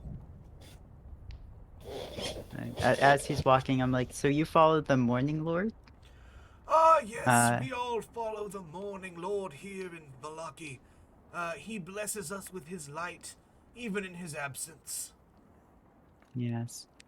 And then I'll be like, I'll just like tell him like my backstory and how I thought got my powers. I don't want to like make it a long thing. So Okay, yeah. You sort of fill him in on how you got here and your story leading up to now. And he says, "Oh my, you really have been through so much. But I believe that all things happen for a reason. And I believe that the reason you suffered was so that you would eventually find your way here." I'm like, yeah, I mean, I wouldn't say I suffered, to be honest. It was just a challenge that I had to overcome. Well, challenges are a form of trial, and trials are suffering in a way. But you were tested and came out on the other end, willing to help the Morning Lord, which is what's important. Oh. I don't like, no, that's not my god. Well, it You done is told him now it that you're was. in Barovia. There are no gods in Barovia other than the Morning Lord and Mother Night. Wait, I'm gonna specifically ask who Mother Night is, because I would be intrigued about that, because... He kind of gives a shiver and he says, "Mother Night is the force that controls all that is evil in Barovia." Well, that's weird. Some say that she is the mother of the devil himself. Yeah. I'm just like, oh, okay. I only know like 2. Sure. And I guess are we at his office yet? Yeah, you're in his office. Alright, You were in his office when you filled him in on your character's backstory. Alright, I'm going to be like, so I think we may have gotten cursed. A curse? Oh my. Yeah. Well, that's no good. As you see, I'm an elf, and the curse is forcing me to sleep, which is something that should not even be possible. And it's kind of making it very difficult to live my life like this. I imagine if you were accustomed to not sleeping, that suddenly being forced to might be a shock. No, I mean, I sleep. It's just that I am like, as you know, our friend died, and my party could not wake me, apparently. The unfortunate charred corpse in my mausoleum, yes.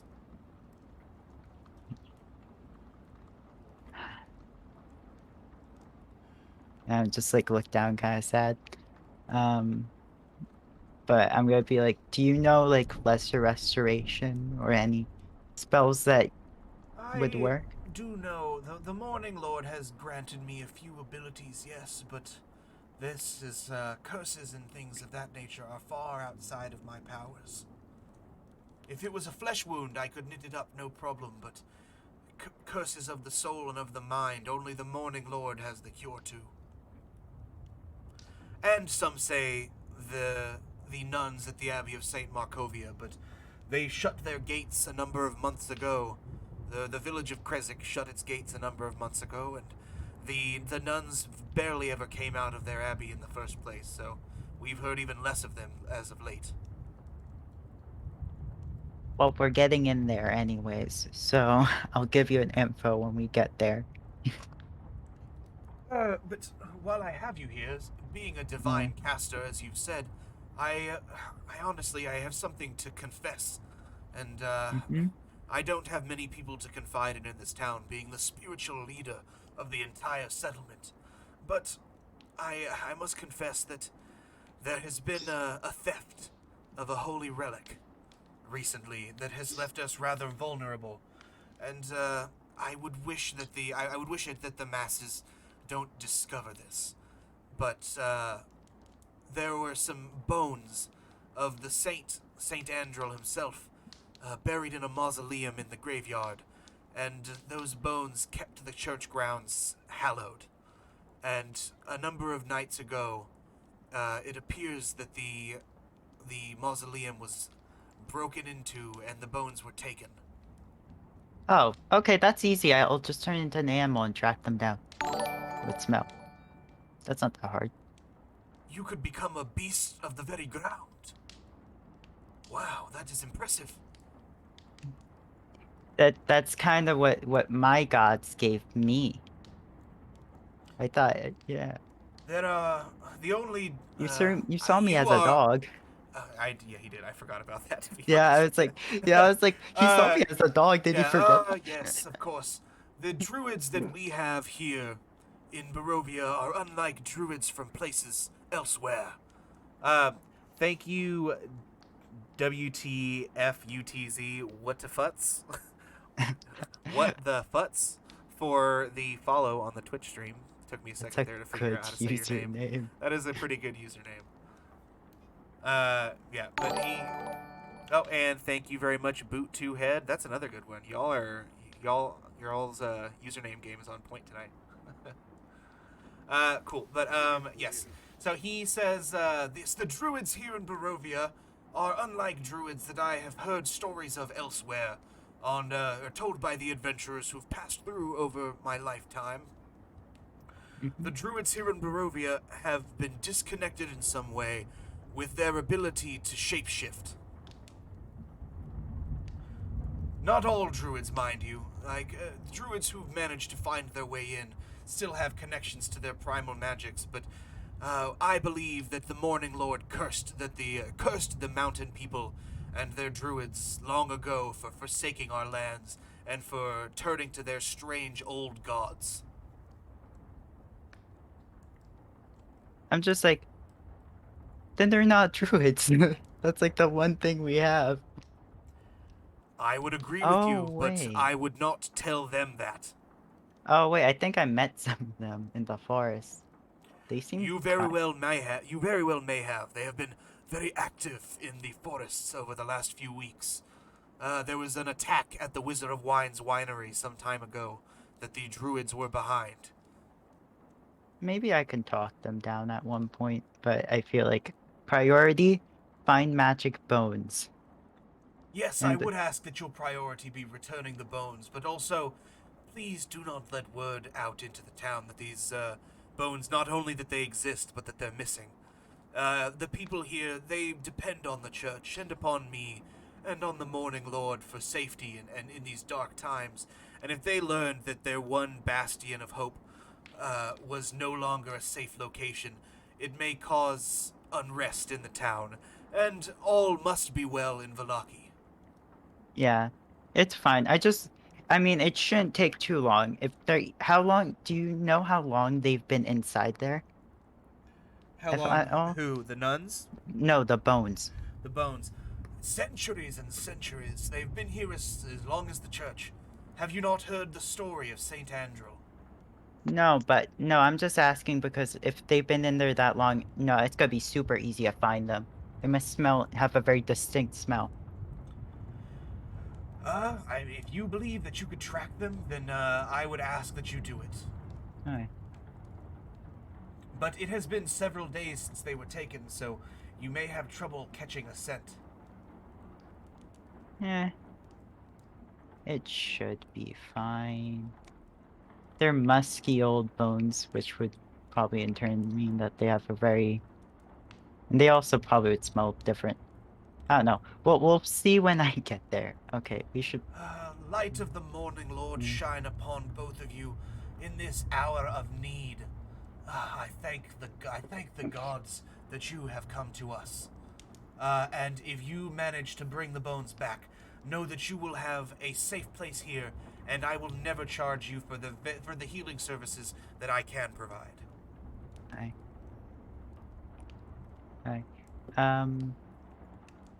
I think that's it for us. Alright, yeah, you and Irina sort of collect yourselves, discuss what you've learned, and head back out of the church. And we will head over to Tavis. Tavis, you were headed to the orphanage, correct? I'm gonna just move myself for when I get there. Alright, let me add my orphanage stuff.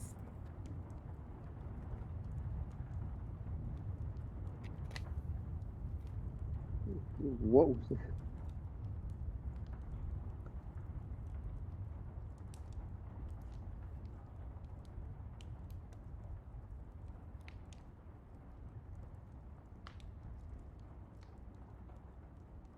Alright. Are they muted, or can I just not hear them? I think everyone's just not talking for a second. I'm refreshing myself on this next bit. You scared them all off, Okay. Red. I'm Posing sorry. to be a Lord of the Light. Oh, God. Right. No. I'm Forest and Moon right here. Don't So want how to deal about with. that local sports ball team? Yeah. Rugby. A man sport.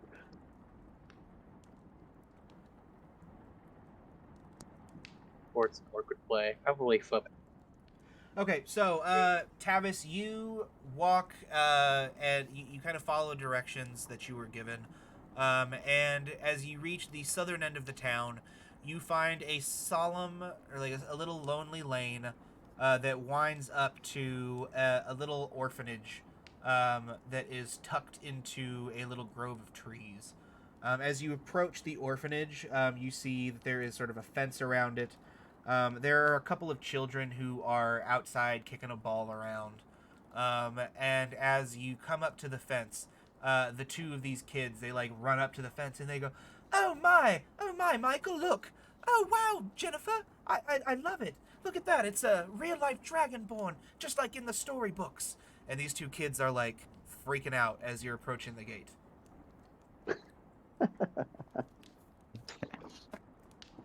I guess. What was the gravedigger's name again? Because I forgot to write that down last week. It's Milavage.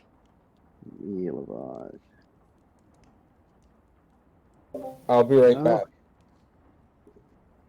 I shall ask the kids if they know of Milavage. First off. As one of them, or as you say Milavage, they both kind of like were really happy, and then they kind of like look sad. And the girl, she says, "Oh yes, poor Milavage. His poor siblings.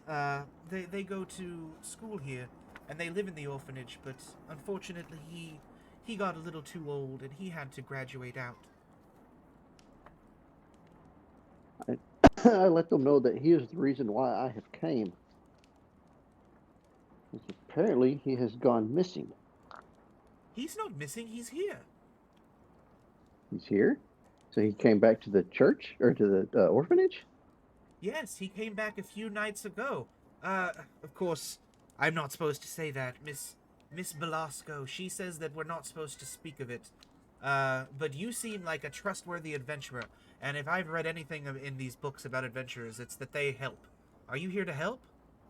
Yes, I am. Well, then maybe you could go speak to Miss Belasco, or maybe go see Milavage. He's gotten very sick. He came back in the middle of the night, covered in mud, with a horrible cough a few nights ago, and he fell into a deep sleep, and he hasn't woken up since. I shall go talk to the headmistress then. Don't tell me. You shouldn't tell Miss Belasco that I told you about Milavage. If you do, it'll be a whipping, and I do not want a whipping. I will not let her know that you told me. Oh, thank you, sir. You really are a hero. And the two kids begin to go play, and you hear one of them go like, I get to be a dragonborn. No, I get to be a dragonborn. Mm-hmm. And they go off and start playing Dragonborn. As you walk up the little country lane, you see that there are a few more children playing up near the house, and you see sitting in a lawn chair, sort of overseeing the children and like making notes in a little journal, is a shrewd-looking woman in her early 50s. You see that she has gray-streaked brown hair that's done up in a tight bun, and there are just like a network of fine wrinkles around her mouth from years of disapproving frowns. You see that the children are all kind of giving her some distance.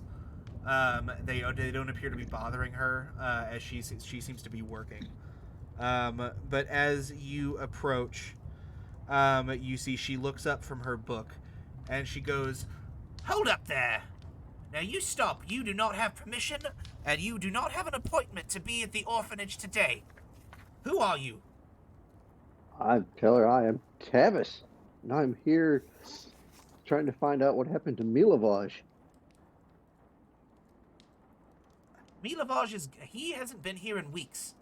If you want to find him, I suggest you go to the church where he's employed, or maybe you go find one of the other people in town that he does odd jobs for. He doesn't live here anymore. I've been to both of those places. He's been missing for the last 2 to 3 days.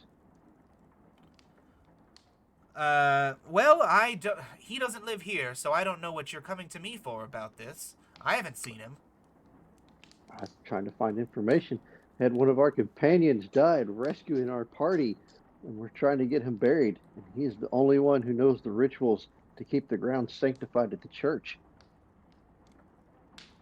Well, what does that have to do with Milavage? Because the preacher said that he is the only one who knows the rituals. Well, I may have heard something. He may have fallen ill recently, okay? It's none of your business, to be perfectly honest. He's family. What is it? Why are you asking about him exactly? There must be other people who can do these rituals or whatever that you're speaking about. According to the preacher, he's the only one who can do these rituals. Well, unless the preacher plans to come down here and cast some of his special magic, I don't think that you're going to be getting any information out of Milavage, to be perfectly honest. So Milavage is here. Yes, Milavage is here, but as I said, he is not well, and he's not seeing anyone, okay? We have a lot on our hands right now, all right? Do y'all need help with anything then? I mean, do you know how to cook? What would that be under for skills? Survival. Survival, yeah. I got +2 in survival, so yeah, I can do a little. Would you... I can't cook, and the children will not eat the food that I make. And our cook didn't show up for work today. Would you mind going and preparing a dinner for the children? If you do that, I would be willing to talk to you about Milavage, I suppose. You would be doing me a service. You know of a party member who can cook. Yeah. You can go fetch him. Hmm? Listen here, Mr. Paladin of the Butter. Garlic bread domain. I found a garlic stick domain cleric the other day. Yeah. The Paladin of Butter. Yeah, I sent it to you. The only reason why I know this. Yes, I shall go and cook for the orphanage. I have +4 in survival. I guess that kind of makes sense. Do I need a roll for survival? Yeah, go ahead and make a survival roll. Oh, God. Be with me, Dice God. I got 13. So you go into the kitchen. You see they have a fairly bare pantry. There's not a lot in here to work with, but you managed to make some pasca puttanesca. Sure. A little Lemony Snicket reference for y'all. And it's basically like a pasta made with very few ingredients. And you make a very delightful dish. And when you're done, you ring the dinner bell, and you see several children file into the dining room as Miss Belasco helps you carry the food out to this big table. You see that there are 3 young boys, and there are 2 young girls, one of which is the one that you saw outside. Hey, little kitties, dig in. As they get up to the table, they turn to Miss Belasco and they say, "Headmistress, did our meal get cooked tonight by you?" And she goes, "No, children, you don't have to worry about picking away the burnt bits when I'm not looking. We have an adventurer who's in town helping you children tonight." And she says, "Everyone, this is Tavis. He is a dragon-born adventurer who is here helping us out a little bit, and who's also looking for information about your friend Milavage." And you see that 2 of the children, 2 of the boys, perk up and say, "Oh yeah, our brother. That's our brother. He's not feeling very well." I asked him what happened to him. In between bites, you hear them say, "Oh, he came in a few nights ago, covered in dirt, and he basically stumbled in and passed out, and Miss Belasco had to drag him into the infirmary room in the back, and that he hasn't woken up since." Did he have any cuts or scrapes or anything like that on him? He did not. He looks to be perfectly fine, apart from being as dirty as he was. Okay. Give me a perception check, though, as you're sitting and, looking and talking to the children. Perception check. Skills. Perception. I got a 2. Yeah, you don't notice anything out of the ordinary. But, the kids finish the meal. Is there anything else you want to ask them before they finish eating? No, since I didn't perceive anything. All right. So the meal ends. The children are excused, and as they take their plates or their bowls and forks and stuff into the kitchen, you see that they begin to wash them themselves and put them away. They are very well-behaved kids. You see that Miss Belasco oversees the whole thing, just sort of looking weary. Basically, the evening goes by. The evening goes by, and you are left after dinner with Miss Belasco sitting at the table. She pours each of you a cup of tea, and she says, "So I suppose now I should tell you about what happened with young Milavage. I owe you that. I appreciate you cooking for the children tonight. Would you be able to come back and do this again?" I do not know. Depends on what the rest of the group has planned for us.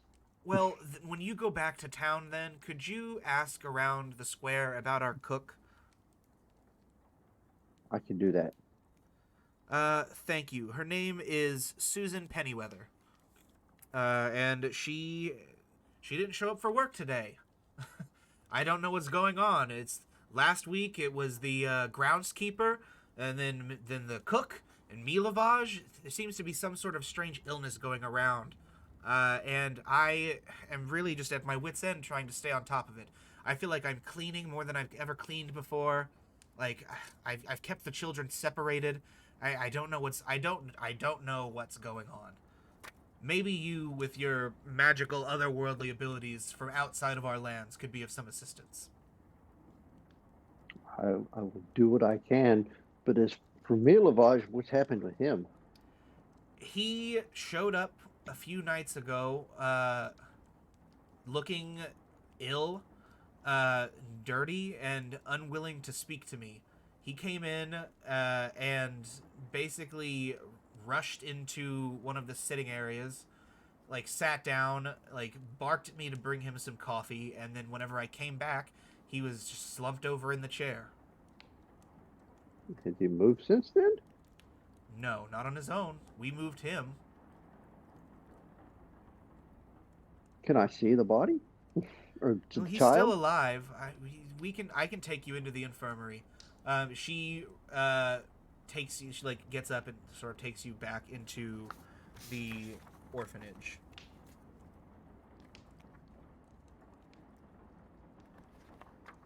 Would that be like an investigation on the body of the child to see if I can see anything wrong with him?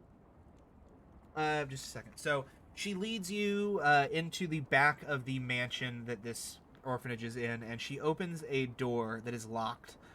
You see that there is a couple gowns and masks that she has hanging outside the door. And as she puts them on, she says, "I can't get sick, and I recommend you take some precautions as well." And there's there's a couple plague doctor masks. But as she suits up, the group of you, or the two of you, step into the bedroom as she pulls a key ring out and unlocks the door. You see that you enter into a bedroom that is sparsely furnished. The floors are covered with dirt, and an old shovel lies on the ground at the foot of the bed. There is a sickly young man sleeping fitfully. He's covered in sweat from his fever and has blood mixed with bile on his lips and his chin. His pallor is deep yellow and tinged with a deathly pale. Oh, Jesus. So is he awake or is he passed out? He's been sleeping. He's in a deep sleep. I've looked at him, but I have no medical training. I've done all the things that I've always done when children fall ill. I had the cook make a bone broth. I've sweated out the fever. I've over the last few days, I've done everything that I could possibly think to do, and none of it has worked. And I'm growing desperate because now other people are falling victim, or the same thing are happening to other people. Like in the orphanage or the town? Just in the orphanage. Oh. So could I do a medicine check to see what's wrong with him, or? Yes. That'd be medicine? Yes. 18! Woohoo! So as you look him over, you look for like signs of like bites or bugs, like bug bites or like rashes. You don't find anything. Basically, after all of your checks, the only thing you can determine is that this condition is magical in nature, and you see no reason why it would be contagious. He isn't coughing. He isn't like leaking. Like, there's nothing that would suggest that this is a contagious thing. Huh. That is weird. Alrighty then. I'll relay all that information to the old woman. And thank her for letting me know where he is. And I also want to donate 10 gold to the orphanage. She takes the gold she's like, oh, thank you. We don't get much funding. There's just a few families in the town, like the Wachters, that still donate to the orphanage. And then, of course, the tithes at the church. But we always appreciate more. I don't believe we should continue speaking in this room, though. As I said, I don't want to get ill. Would you mind following me to my office? No, I do not mind. We shall go to the office. All right, she leaves that room, and she leads you down the hallway to another door. This door leads into a room with a bare plaque reading Headmistress Claudia Belasco. So basically, there's a door from the hallway into like a little room with like a chair, and another door that's like frosted and says Headmistress Claudia Belasco. It's like a little waiting room. But she takes her key ring, unlocks the first door, brings you into that waiting room, and she takes her key ring again and unlocks the second door, and you enter into what appears to be a relatively modest office space, featuring a desk set in front of an aged fireplace. The bookshelves lining the north wall appear to contain mostly official documents and volumes. She goes over to her desk, where you see just like papers stacked up high.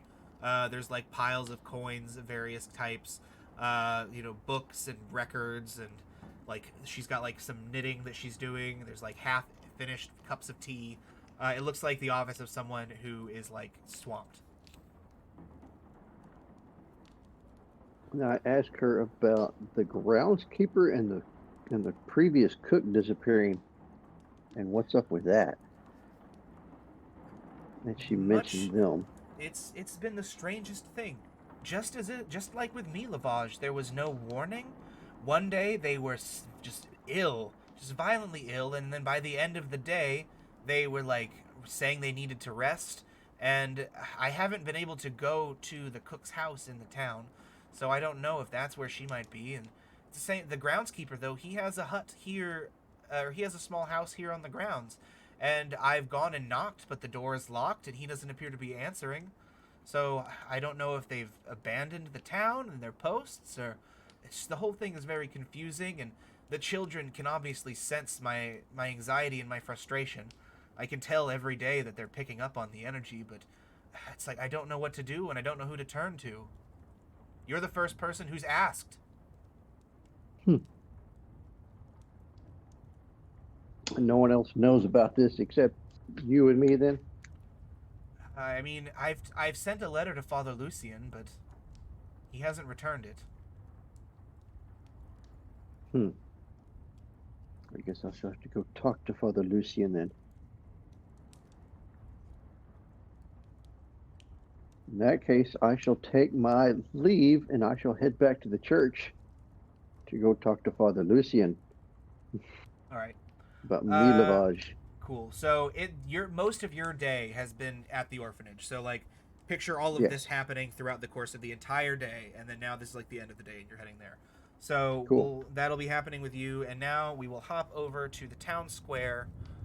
And we're gonna go shopping. Sorry. Oh, it's not. I'm not sure. Oh. Because you got to go to the church already, so we'll go to you at the town square in Blinsky's after we go shopping with the rest of the party. So the rest of you, the group of you walk through the town, just like I said, to Tavis and to Red.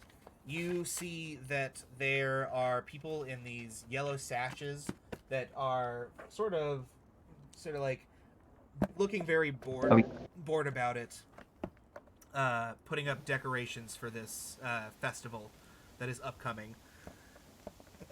But eventually you make your way to the Arasek stockyard. Just a second.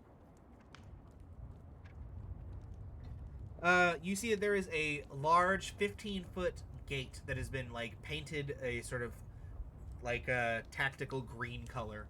And the large stockyard has several locked sheds outside of the gates, or on the inside of the gates along its periphery. You can kind of see the roofs of poking up above the fence. A wooden sign above the front gate reads Arasek Stockyard. But you see that there is a roomy warehouse that is also inside the fence. Parked at the south end of the stockyard, though, is a sturdy carnival wagon. Its colorful paint peeling off.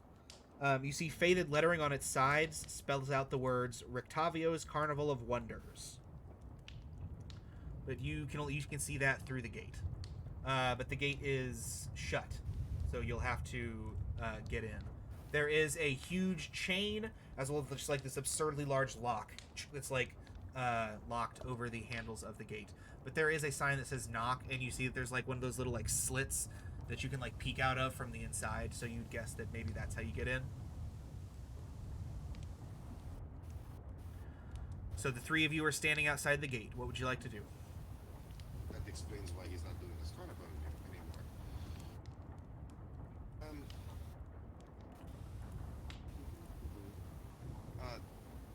anymore. Would you mind I want to see if I can push it open.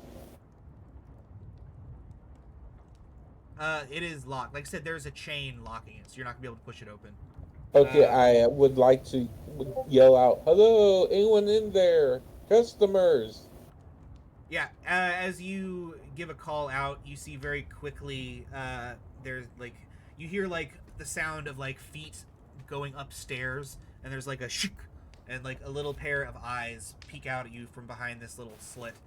And you hear sort of a tiny voice go, "All right, what can we do for you? Welcome to Arasek Stockyard.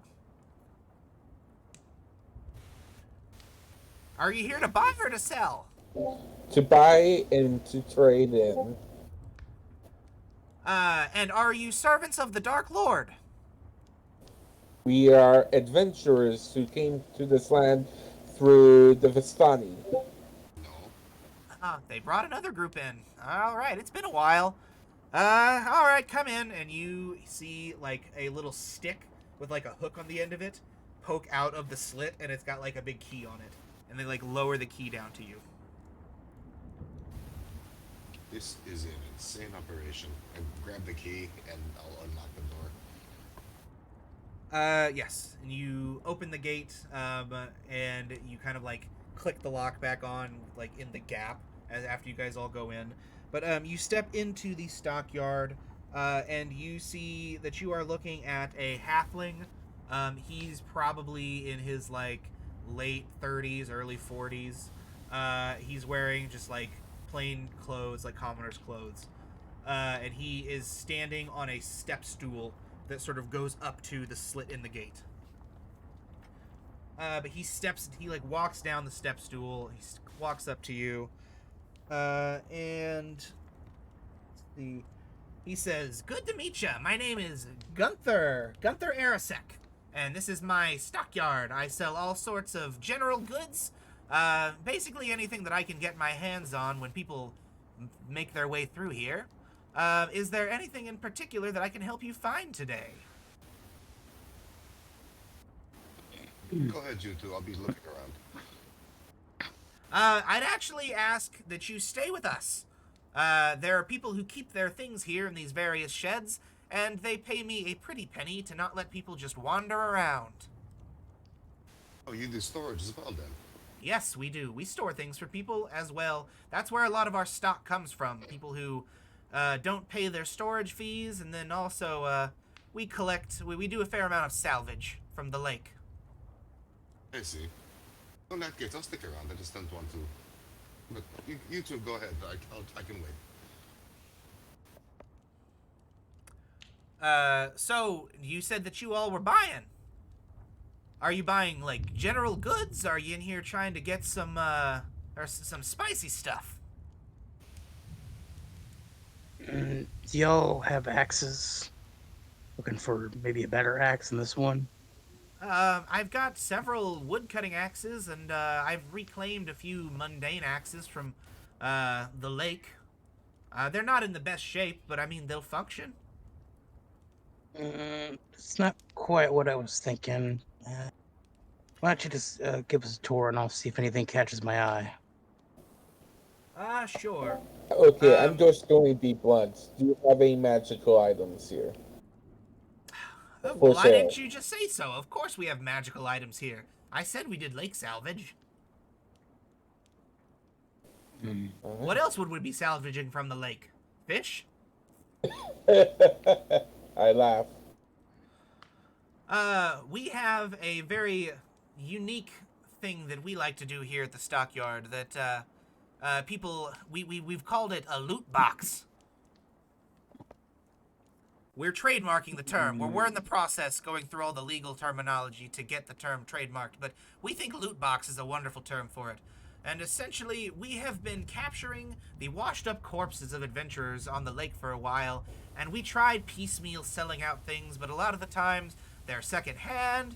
People in the town don't necessarily have a use for like a bottle of alchemist fire or a wand of magic missile, so we've begun packaging everything up inside of crates, and we don't tell you what's inside.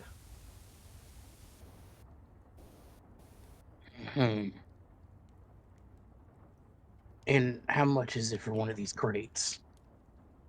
Well, it depends on the tier of the crate that you'd like to buy.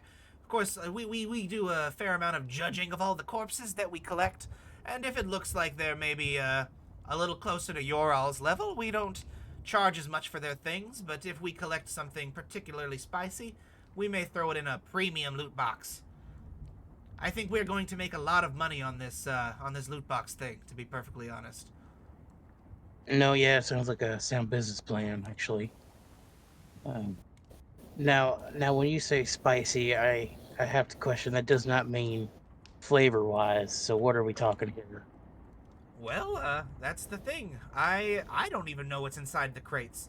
We find the bodies. We have a big stack of crates on a cart. We just rip the stuff off, throw it right in. We don't even read it. Okay. Now, how much would be for one of these more premium crates? Well, if you are looking for something, the high end, we had one corpse of a very powerful adventurer wash up a few weeks ago. They were a wizard of some kind, and we managed to pack up some of their things into one of these boxes. For his box, I would let that go for 200 gold. Right. Now, how about one of the lesser boxes? Yes. I would like to ask. What's up, Clad? Do you have studded leather armor I could buy just... Yes, I believe so. Let me check. And he shouts over his shoulder, and he says, Ariane, come out here! And you see another halfling come, like, toddling out of the little, like, office. He says, and bring the ledger! And she goes back in, comes out with a piece of paper. He goes flipping through it, and he says, yes, we've reclaimed some leather armor. It was mundane, so we put it with the rest of the things.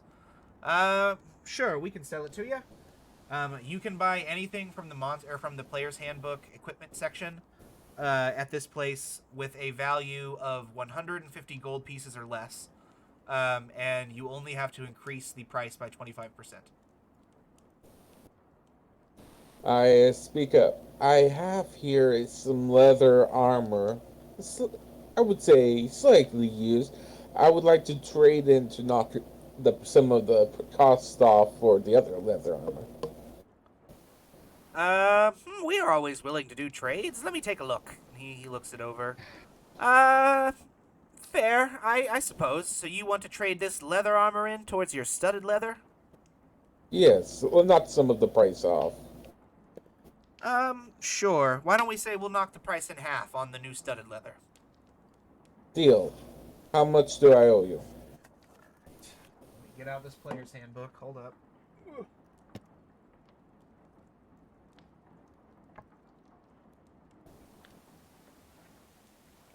Just for a clarification on the boxes, y'all. Basically, there's like, I'll say like A, B, and C tier. The C tiers are the real good ones. Those are the 250 or the 200. You can get a B tier box for 100, or you can get an A tier box for 50 gold. And there will be something magical in it. Basically, it'll allow you 2 rolls on magic item tables, and they'll be random. Just like, we'll see what you get. If you all want to buy the boxes. Who's at the market, actually? I wanted to know about that. Because I was intrigued. I don't actually have any gold, now that I'm looking at my sheet. How much gold do I owe you? Everyone enters the game with 75 gold. So, if you just come in with 75.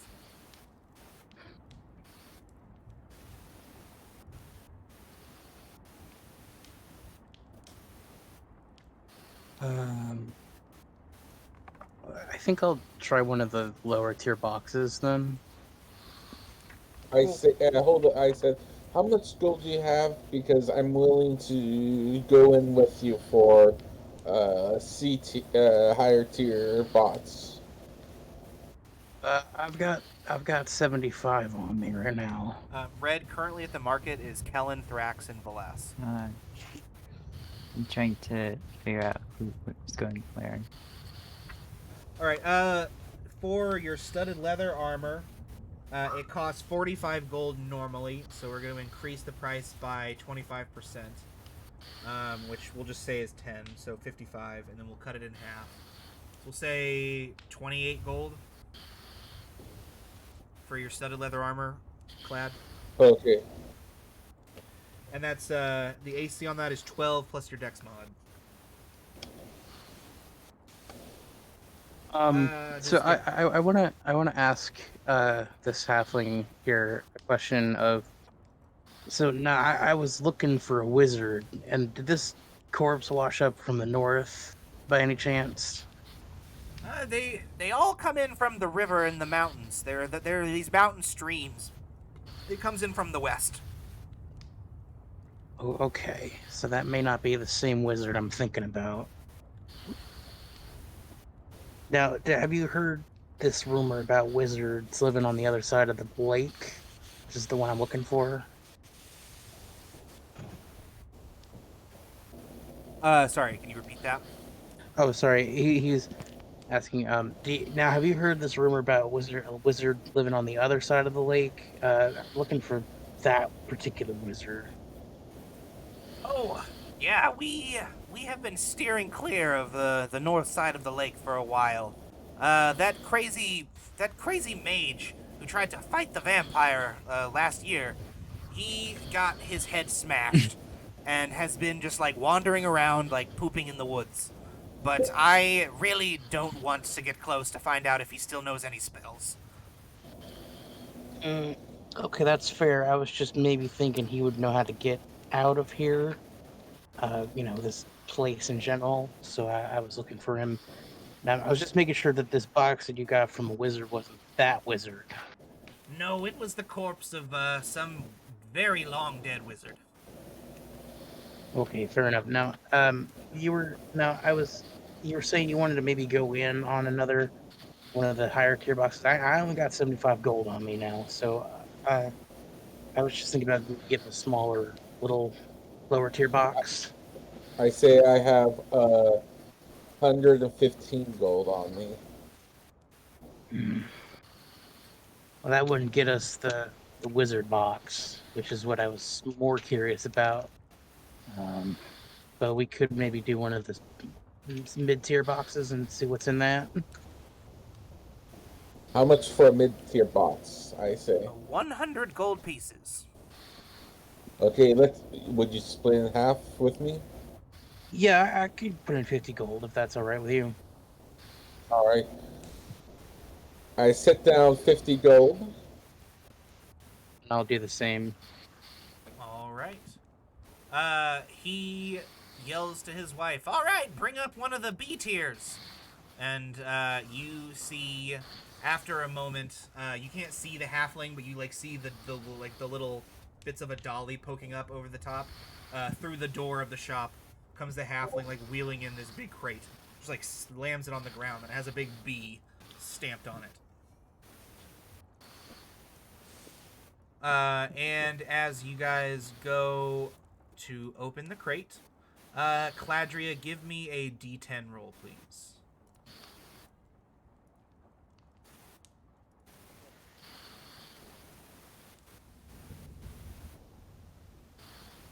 Sure. 2. 2. You find an adamantine chain shirt. Is that good? All right, I will link the... It's on the DMG page 150. Just a second. I'll link the actual items.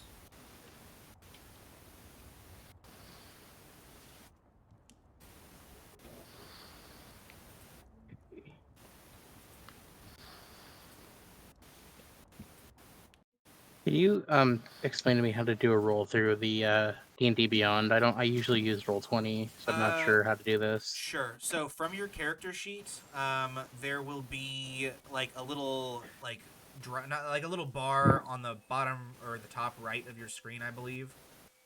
Okay. And it should look like a D20, and it allows you to pull up the dice. No, I'm thinking of the other. I'm thinking of Owlbear. No, in Roll20, you just clear in D&D Beyond. To roll, you simply click on the skill you want to roll. Not on the name of it, though, on the box with the number.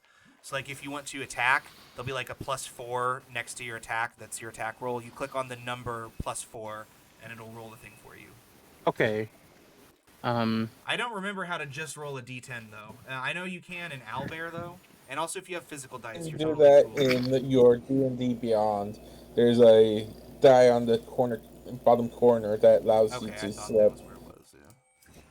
Oh, there it is. Okay, let me get just a D10. I also got a 2. Alright, just a second. We'll do yours next. Alright, so you got an adamantine chain shirt. I will link that in the chat.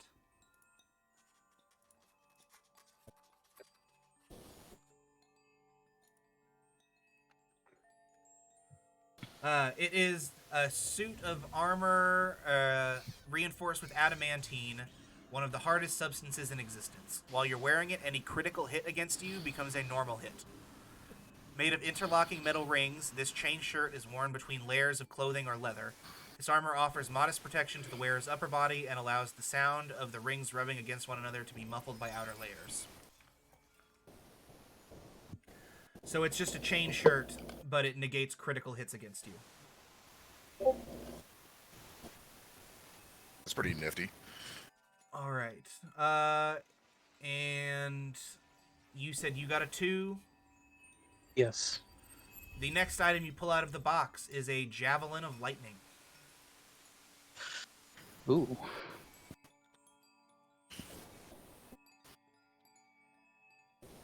I'll link that to you as well.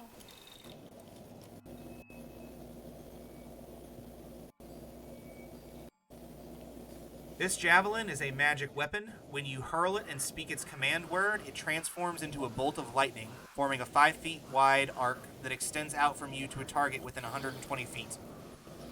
Each creature in the line, excluding you and the target, must make a DC 13 dexterity saving throw, or take 46 lightning damage on a failed save, and half as much on a successful save.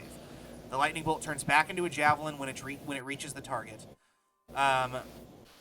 If you just make a regular ranged attack roll against the target, on a hit, the target takes the hit from plus the lightning damage.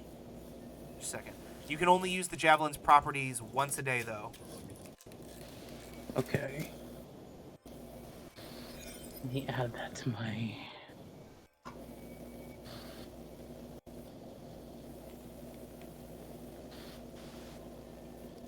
Alright.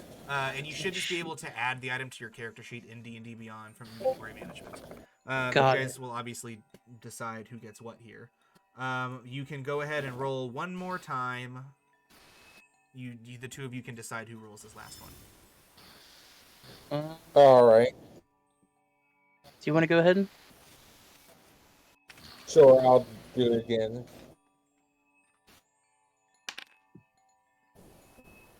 Okay. A 7. A 7. You find in a small bag a ring of warmth.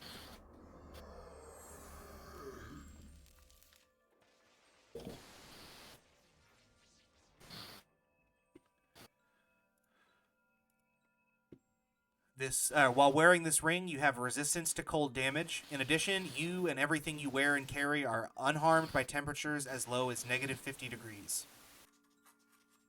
Alright. I say I would like this ring to the other one. It's fine. Do you mind if I take the javelin? Sure. And let's see which party member might have better use for the chain shirts. Yeah, I don't really do armor, so that's fine by me. So the shopkeeper says that he has 2 more B tier boxes. He has 1 C tier box, and he has 2 A tier boxes. Those are all the corpses he's managed to exhume recently. Okay. I'm gonna go ahead. How lucky were we with the rolls? Out of curiosity, You got some pretty cool stuff. I'm not going to tell you what you could have gotten, but there's some you got some cool stuff, but also there was some other really cool stuff. I say, I look to the halfling and I say, I would like to make a deal.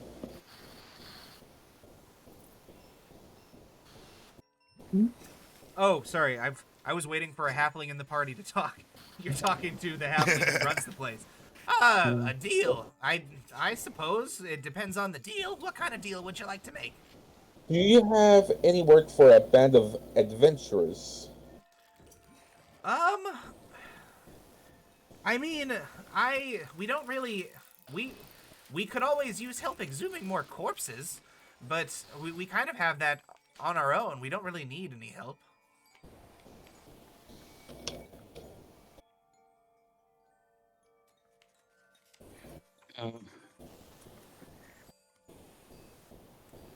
Was there anything else any of you wanted to buy while you were here? There were a couple things I was looking for. Sure. What can I check on for you? Do you have any more suits of that studded leather armor by chance? Let me take a look. Yes, we actually have 4 sets of studded leather right now. Good. So 55, we'll call it 55 gold if you'd like to buy it. 55 gold? Well, here's what I can do. I can trade in, If you'd be willing, I'd be able to trade in the armor, the leather armor I have now. I could also give you a hunting trap I picked up, as well as a couple of coils of rope, if you like. I also put down the offer of a unused lantern. The lantern. All right, you give me all of those things and 10 gold, and you can have the armor. That's a very fair deal. I will take it. All right, cool. You make the trade. Make sure to deduct those items and the money from your inventory. Oh, and I did want to have. I did have a question. Do you happen to have a disguise kit by chance? Disguise kit. You know, we just had one of our fellas who likes to rent a space from us come in and buy one of them from us, but we've got one more. And how much is that going for, if I may ask? Well, let me find out.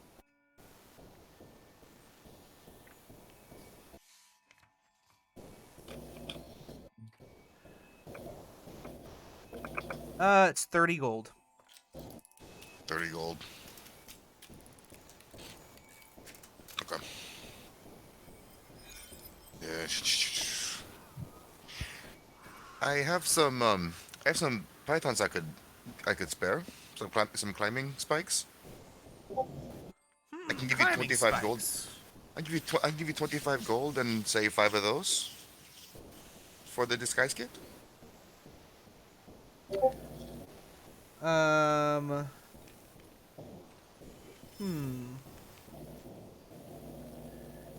You said you have climbing spikes? Or a climbing kit? Pythons. Oh, okay, cool. I was looking for that, okay. They're worth 5 copper. He's like, oh, no! are they? Oh, there it is. Yep, sorry. No, Okay. I don't think that's quite worth it. I already have plenty of climbing poles back here. Well, okay. Maybe another time then I'll be able to pick up the kit. If you are looking for work, I've heard that the coffin maker has been asking around for anyone who's willing to do some sort of menial task. He came in here asking me to keep an eye out for any people who are looking to pick up a couple extra bucks. So, I mean, if you're looking for a job, you might find the coffin maker. Well, I say he's been missing for a while. Keep that in mind. Yep. Missing? I just saw him 2 nights back. Really? That's what the priest said. He came in to buy more lumber for his coffins. Also, he bought just an absurd amount of garlic, which was weird. When you say an absurd amount of garlic, how much garlic are we talking about? All of it. I do a lot of the food trading for the town. We run a farmer's market here on Saturdays. He bought every head of garlic that I had. It's going to be months before I get more in. But I mean, it's not like I'm going to say no. He bought every bulb of garlic you had. That's a lot of garlic. I know. Bizarre. Well, He must be making some Well, 40 Well, some he garlic probably chicken. fears the devil. Have you ever had 40 clove chicken? Boy, it's no, good. I've never even heard of it. To be It's honest with exactly what it sounds like. You take 40 cloves of garlic and you fry them up with some chicken. And that's it. I might That keep sounds like recipe an in awful mind. lot of garlic.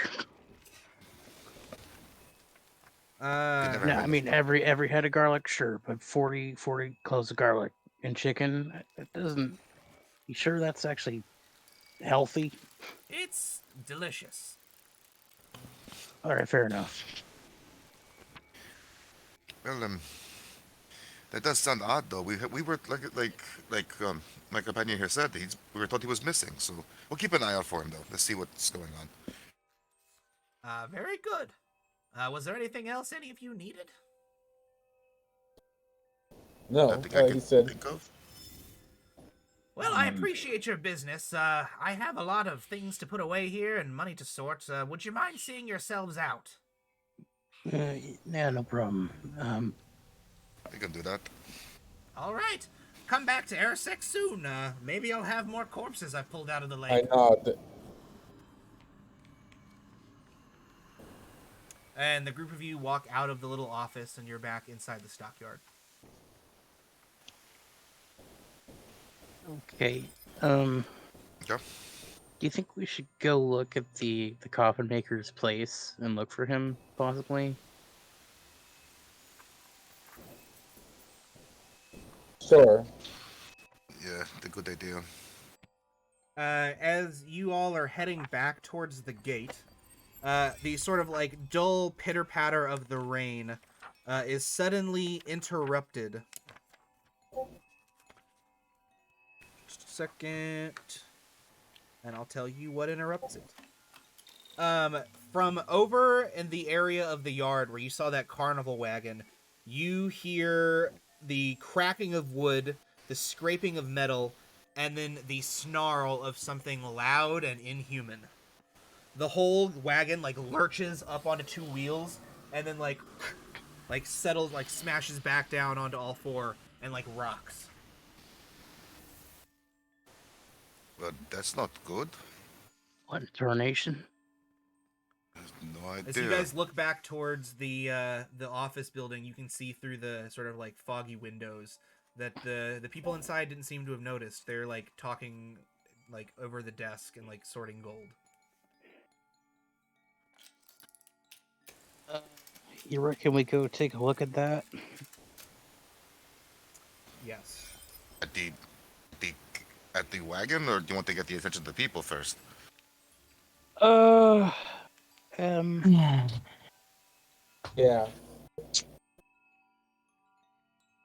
Maybe we should ask the people back in the stockyard, see if this is sort of a common occurrence. This place is rather strange. I wouldn't want to jump at They nothing. seem very... Yeah. They seem pretty calm about it, too. They might know something we don't. Yeah, that's sort of what I'm thinking. And I'm just gonna, like, knock on the door and be like, hey, did y'all hear the calamity out here? I'm just sort of wondering if it's something to worry about. Oh no, we didn't hear it over the rain and the sound of the fire in here. Did something happen? Well, yeah, so there's this, what is it, like a wagon? There's a wagon out here, sort of jumped and rattled around, and we're kind of wondering if that's a common occurrence around here. I heard some snarling. That's never happened before in my life. That's so bizarre. Why don't you all go? And I'll go inspect it. Because that's unusual. It's never happened before. Right. Okay. I heard some snarl. Fair enough. I wouldn't. Would you all mind, though, not mentioning that you heard that to anyone? Sure. Thank you. Could I do an insight check? Hello? I would like to do a little insight check on him. Okay, what are you trying to determine? Determine if he is if he's hiding something, or just getting nervous. How nervous he is getting. Sure. Go ahead. Roll your insight.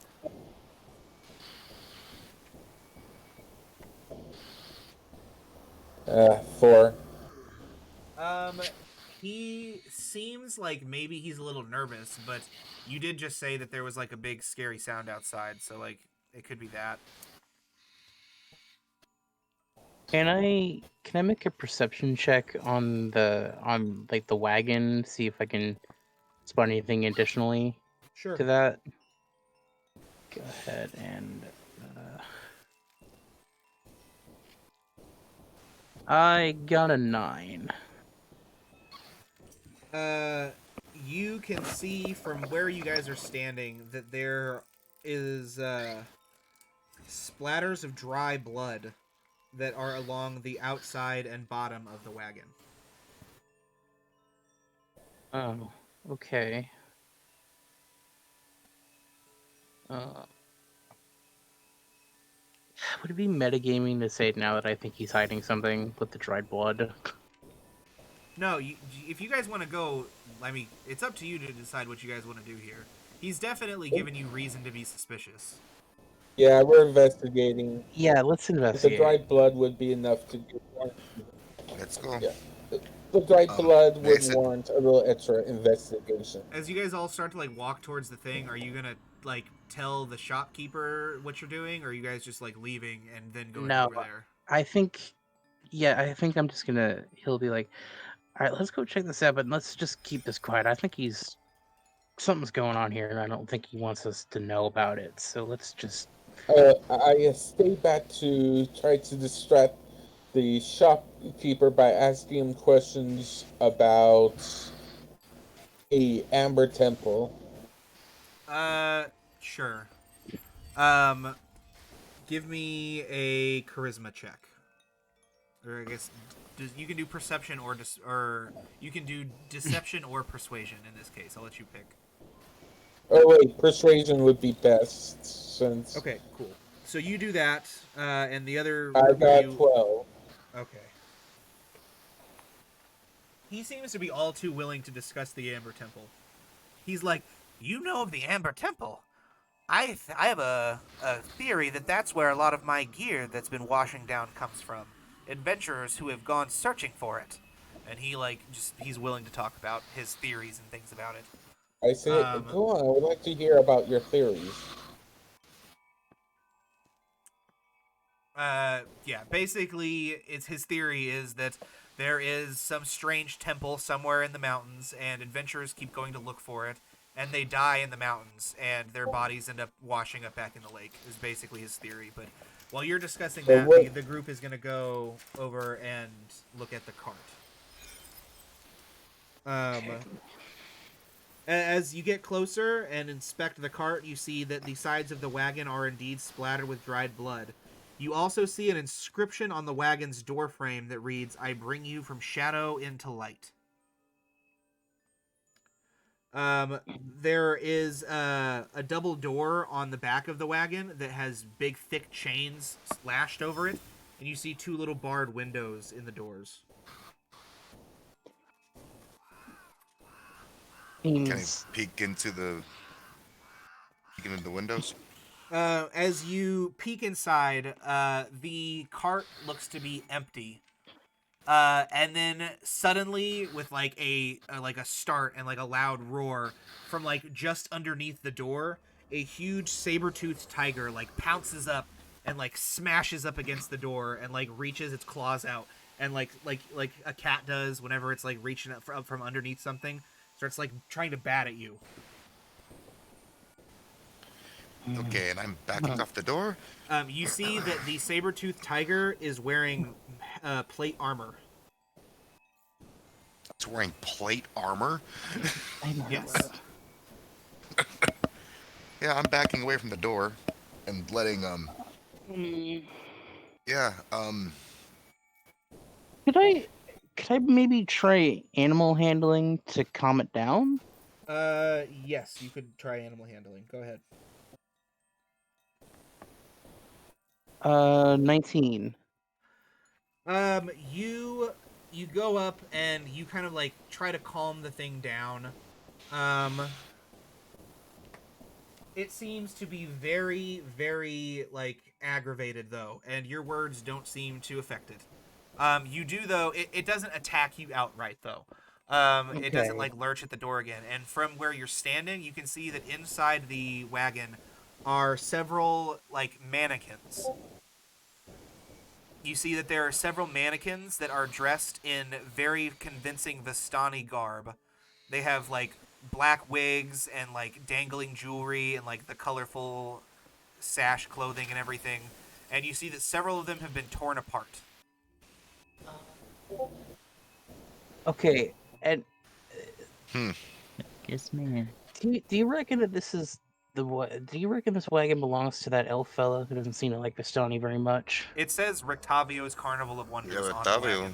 wagon. Okay, yeah, all right. Let's scratch that question, and then the question is: you reckon this Rictavio is trying to train a what was it? A Saber-tooth what did you tiger. say I was wish a I was tiger? there so much. Saber-tooth tiger? Yeah, you reckon he's Yeah. trying to train this thing to attack the Vistani? It would seem that way based off of the mannequins. Ugh. Yeah, this doesn't seem right to me. I reckon if we let it out, though, it's going to cause a lot of mayhem. Probably.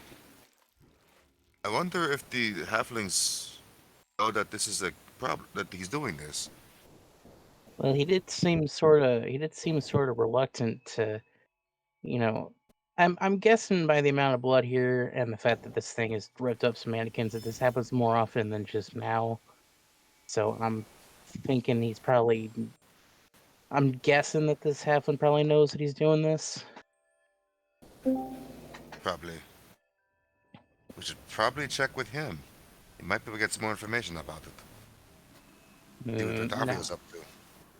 I gotta be honest, I'm not the best with people. I'm thinking maybe we should find somebody who's better with their words to sort of charm this guy into telling us what he knows, because I reckon I ain't gonna be able to. I ain't gonna be in as good graces, I bet. I would be so. I'm not the best with it. I'm not the best with it either, but there are three of us. Lots is back in there already. I could try intimidating him, but then that might make it so we can't purchase things later on. So why don't you take the lead? Why don't you take the lead and I'll follow along? Okay. Let me I am going to need you to do something for me, though. I'm going to need you to get Valis away from him for a second so I can speak to him. I'm sorry, who was The other rogue. Yeah, okay. So he'll just go up to Valis and tap him on the shoulder and say, "Can we have a word over yonder?" Sure. For a moment? I say, my friend. I look to the halfling. My friend would love to also hear about your theories of the Amber Temple. Well, no. We're. I need to talk to you in private, real quick, if you don't mind. Okay. He'll just sort of take him aside, and we're thinking that he might. There's a saber-toothed tiger in that cart. We think that he knows something about it, and I'm not so great with my words, so I'm thinking we could just, if we can get. I'm sorry. What was the other name? I'm sorry. Which one? For the character, the one who wants to talk to him, because I'm trying to get Valis away, so I'm trying to remember. Kellen. Kellen. If Cal can talk to him for a moment, I think we could get some information out of him. And he's saying this quietly, so it's not like out loud. We'll have to be sympathetic to him. Right, yeah. We gotta make sure he feels we are his friends. And we're not here to bring him doom. We're not here to tell the authorities. Right, yeah, of course. I just, like I said, I ain't so great with words, so I just figured somebody else will take the lead. But, right, I think we just ought to maybe be delicate about it as much as we can. And sort of that's what I got there. All right. Valas, give me a hand a little bit with this if I happen to need it. Sure. So I go back up to I go to the halfling. I go to the halfling owner. Okay, yeah, sure. Do you happen to... So you say that this has never happened before, right? Never. Oh, yeah. Strange noises from a cart? I wouldn't let someone park their cart here if I knew there was something dangerous inside of it. Well, you might We are all want to friends explain to me here. exactly why. You might want to explain to me why there is a saber-tooth tiger in that card. Saber-toothed tiger. This is the first I'm hearing of a saber-toothed tiger. I roll insight on him. Yeah. I speak up and I say, you don't have to worry. We are people who know discretion, and it's our trade, a field of trade to be discreet. 17. He's I would like to do a He's persuasion lying check. through his teeth. Lying through his teeth. Yeah. Go ahead and make your persuasion check. 11. He got a Which 7, one of us? So. Clad. Okay. All right, I admit it. Okay. That the half-elf brought his carnival in here, and in the beginning he didn't tell me there was anything inside. He just said to keep people away from it, and he's been paying me really nicely, okay? We don't get a lot of business these days. Okay, we will not tell You know what he's that trying we to know, and I mean, we won't tell anyone about that. I don't know. I think he's just keeping his pet close by. He goes in there once a day in the evening. He comes by every afternoon with a wolf steak. He drops it in and he leaves. Sometimes That on the never weekends, occurred to you that there was going to be something inside. Sometimes on the weekends he told me there was something inside. I knew there was something inside. I just don't ask. I don't like to snoop. People pay me to not snoop.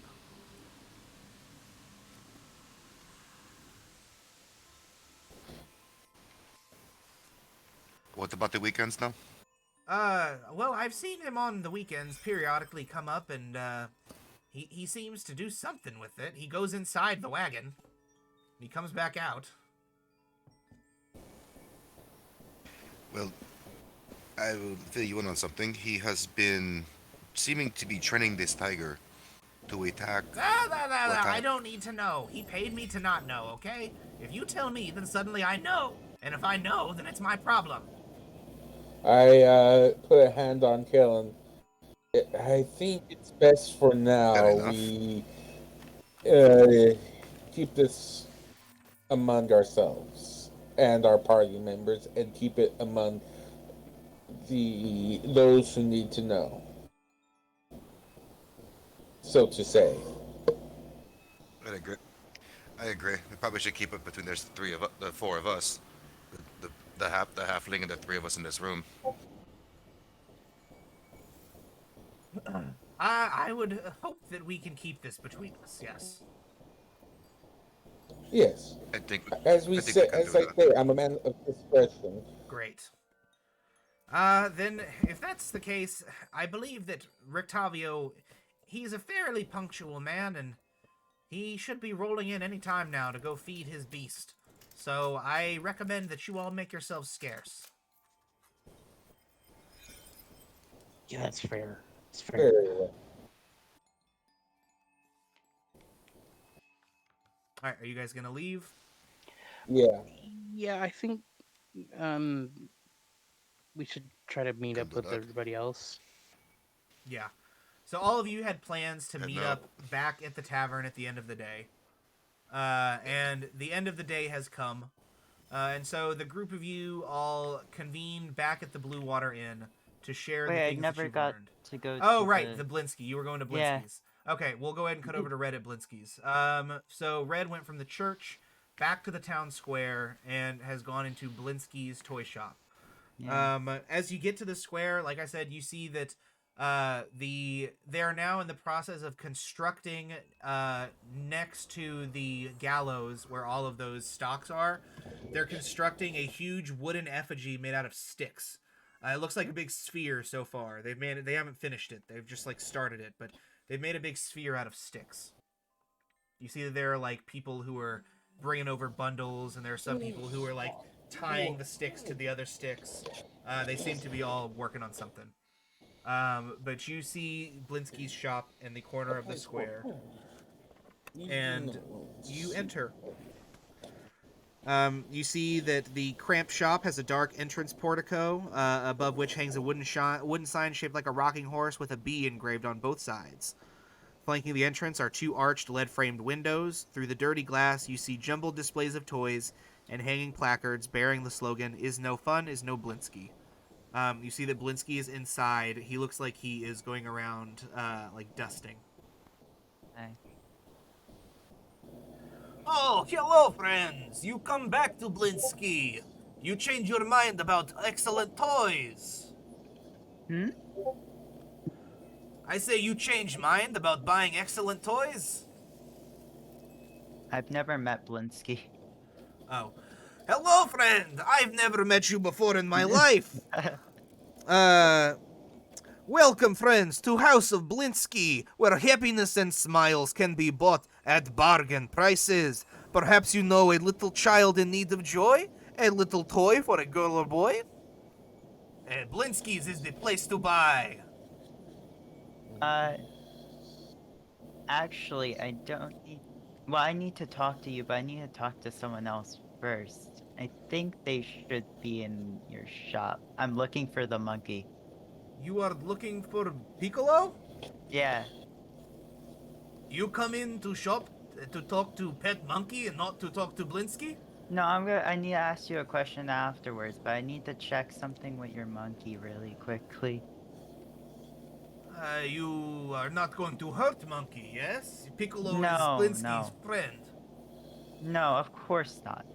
You know he does not speak common. Oh, I speak animal. He raises an eyebrow and says, "Oh, well, this Blinsky would like to see." Oh, sure, why not? I'll wild He whistles, shape into something. and you see he claps. Oh. He says, "That's fantastic." Yeah. I suppose you can speak to Piccolo. I don't know what he will say to you, though. Hey, Piccolo, come here! And you see a little, like a capuchin monkey in a tutu, kind of like bounce off of some shelves and jump up onto the work table. I'm gonna ask, where did you come from? Because you're definitely not from Barovia.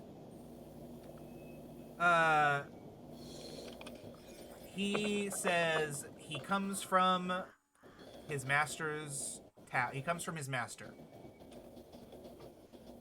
I'm gonna ask if his master was Rictavio? I think it was his name. He says yes. His master was Rictavio, the carnival master. Are there any other creatures? He says that there was the big cat Bessie, as well as the horse Drusilla. Right, so... Right. That's weird. He only had 3 animals in total in a circus. He's only got 1 wagon of his circus. You would guess that it was probably bigger at some point.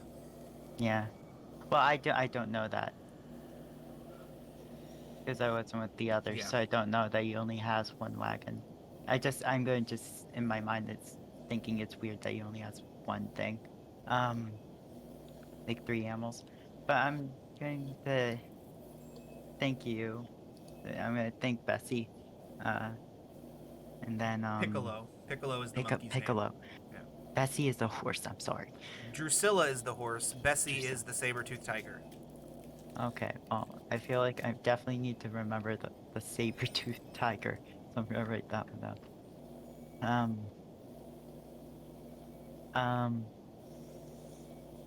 I'm going to thank, Piccolo. And, I'm gonna turn to Blinsky and ask him, I heard you've been having some trouble with, what was it? Someone was, like, threatening you, or something? I don't know what you're talking about, friend. No one threatened Blinsky. I thought you said someone was, like, threatening Blinsky him. is friend to all. You no need to threaten Blinsky. You just ask him, and he say, "Of course, friend." Oh, okay. Never mind. I thought last time you said someone was, like, forcing him to make dolls. Someone is paying me to make dolls. Alright. Never mind. I just was intrigued who it was. I heard differently, I apologize. I was intrigued. if you need like help or something. Actually, if it's not too much trouble, you all are adventurers, yes? Yes.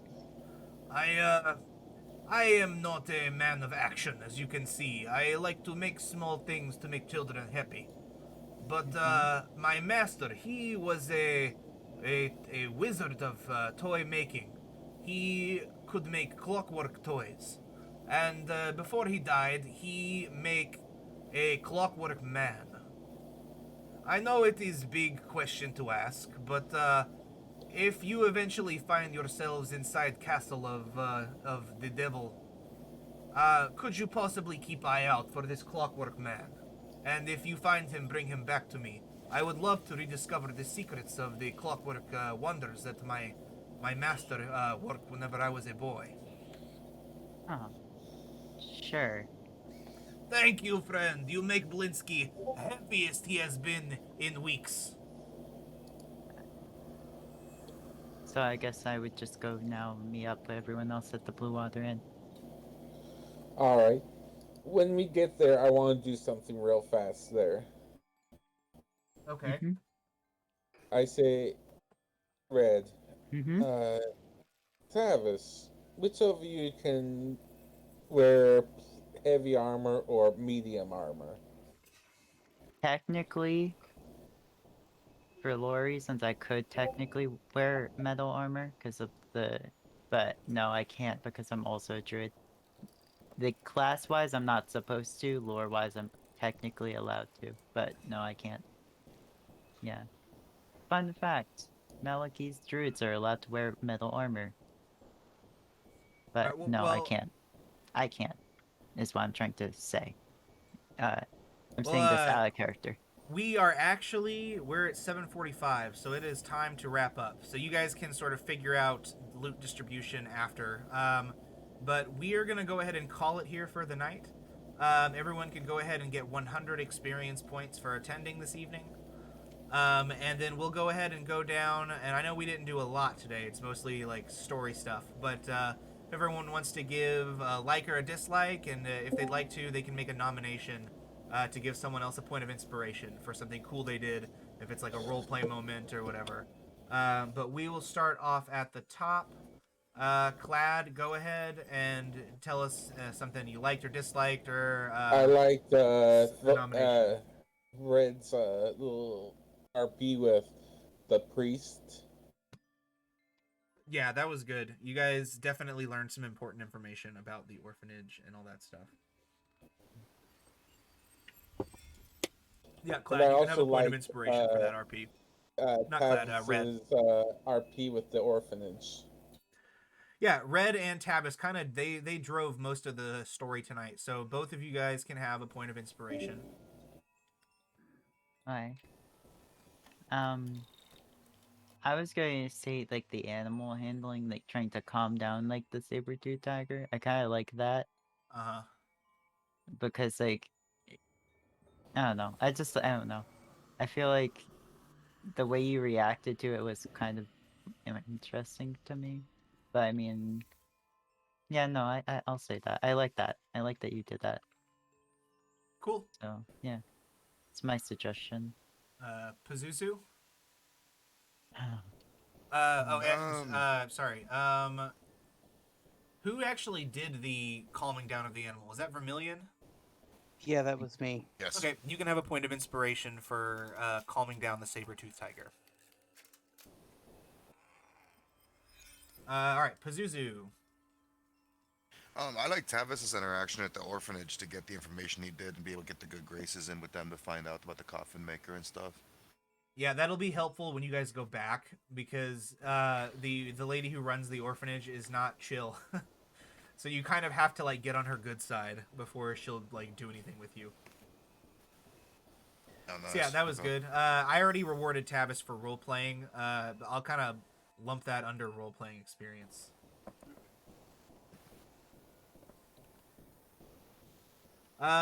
So you already got your one though, Tavis. So Red already did his. So Tavis, do you have any likes and or nominations?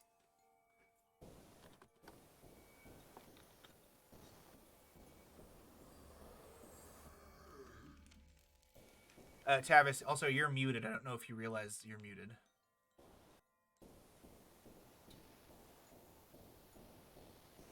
And 3, 2... Sorry, there we sorry. go. Okay.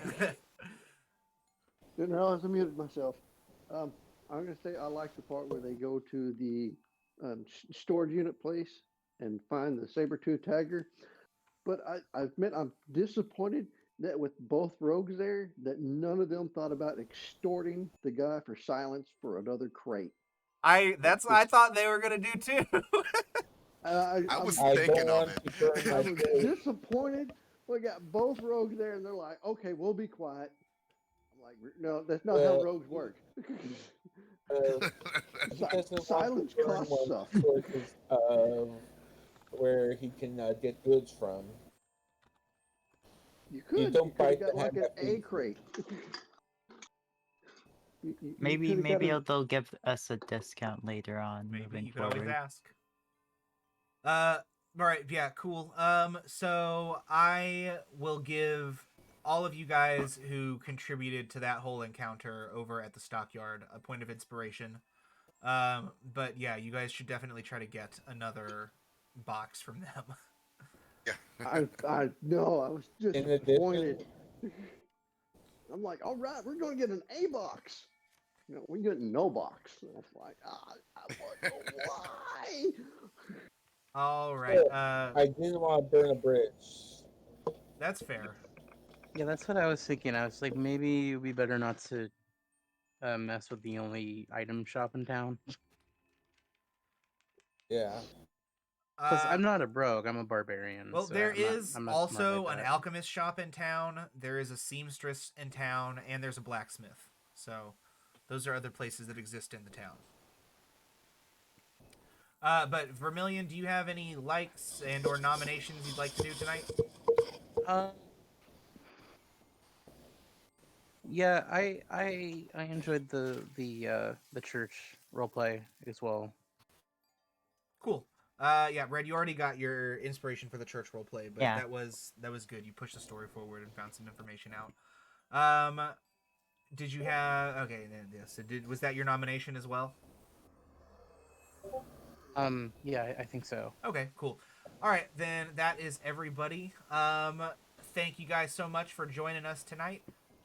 We have our new scheduling system on the Discord, so if you want to get into any of the games, all you have to do now is go to the session scheduling channel, and there are these little green check marks next to all of our games, and you just click that, and it automatically RSVPs you. For the Wednesday games, we only sign up on Wednesday, so if any of you sign up throughout the course of the week, they're all going to get reset next Wednesday. But I hope that you all come back for another game next week, or our several games throughout the week. I'll go ahead and plug a couple of our upcoming things that we're doing in the server. We have a... Here, let me pull up my session list. I know that we have a game on Saturday. Our new Dungeon Master, Bunny, is doing a pretty roleplay heavy session called Masks and Monsters. Or it's an evening of Masks and Monsters, which is sort of like a D&D masquerade ball themed kind of thing. We have 2 sessions of that on Saturday. One of the sessions is just open to anyone who wants to join, but we're also trying this ladies' night thing with our other session. We have a lot of ladies who have come into the server and have been asking about the possibility of running like girl games. So we're going to give it a try. We're going to test one out. So on Saturday evening, and you can again RSVP in the session scheduling channel, if you are a lady and you would like to join into a group that is currently the Dungeon Master is a lady and all the other players are ladies, we have that available for that masquerade ball themed thing. So you can RSVP in the Discord for that, or talk to Bunny. In addition to that, we have... Oh, goodness. We have so many. We have games on almost every night of the week. We've got Clad's games on Sundays. So tune in Sundays at 5, I believe, for that. If you'd like to join in, we're doing Lost Mines of Phandelver. Pazuzu's running the Cycle of Cerberus, which is a campaign based off of the Labors of Hercules. We're streaming that too. We got our Strahd on Wednesdays. And also coming up, this is super interesting, so you should get in on this because there's only a few spots. Matthew from the Warlock Sanctum is going to be running a Fate Core introductory game in the Discord. Let me check what date. I believe that's on the 21st. So a week from Friday in our Discord, Matthew from the Warlock Sanctum, who is this is a free game, but this guy is one of the best paid storytellers. He doesn't do a lot of D&D, but he is the 17th ranked storyteller, or was a few weeks ago when I looked on Start Playing, which is a paid Dungeon Master site. So he is ranked very highly on that site, and he is going to come in and do a free game for us, teaching us how to play Fate. So if anybody wants to get in on that, I'll be playing in it, so it's a chance for you to hop into a game with Dice Dad. Some cool unrelated game things. I am assuming that you guys have noticed that our streams have been growing a bit. We actually got the okay from Twitch today to become Twitch affiliated, which means that we've gotten large enough that they're going to start advertising on our streams, and they're going to start like pushing our streams on people. So get in here for these games because we're seriously popping off right now, guys. I only see us getting bigger. Our thing is consistency, so just come in if you don't want to worry about your games getting canceled. We've only had one issue with a Dungeon Master not finishing their games. And apart from that, everything has been really solid. So we're real good at consistency. Come and check us out. I hope to see you guys in the Discord. And with that, I'm going to go ahead and say... Oh, what's up? I would like to just add a few things. One thing. Yeah, what's up? In the community poll section, we're doing an interest check in a non-RPG game night of Among Us. It's a $5 video game. Oh, Lord. Yes, we are working on community. We have several community nights where we're doing movies and stuff. One of them that we're working on doing is Community Among Us. I already have Among Us. A lot of people already have it. So that's another thing. If you'd be interested in joining into some fun games of Among Us, just join us in the Discord, guys. What's up? I have one question. What are girl games? I think I said girl gamers, ladies' night but only. yeah. Basically, we have one game on Saturday nights where the Dungeon Master is a woman and all the players in it are women. They want to try just like an all-ladies game. Real life is calling me. All right, bye, Clad. But yeah, just come into the Discord, y'all. Give it a try. Check out our streams. Keep supporting us. We got a lot of cool stuff coming down the pipes. We got giveaways. Just keep sticking around. But with that, I will see you guys in a little bit. Our late game starts at 8 normally. I'm gonna push that back to 8:15 so that I can like take my in-between game break to like drink and go to the bathroom and everything. So we will be back in about 20 minutes to do our late session with our other party of Curse of Strahd. So if you enjoyed this and you want to listen to more Strahd, tune back in here in about 15 minutes. We got another game. But with that, I'm going to say goodbye to everybody. I'll see you guys all next week. Thank you very much for gaming. Hi. I was going to ask you something, but it's fine. Thanks for running. Yeah. What's up, Red? Real quick. I wanted to know if I can chip into this thing, because it's a creature from... It's not a summoned beast, but it has, like,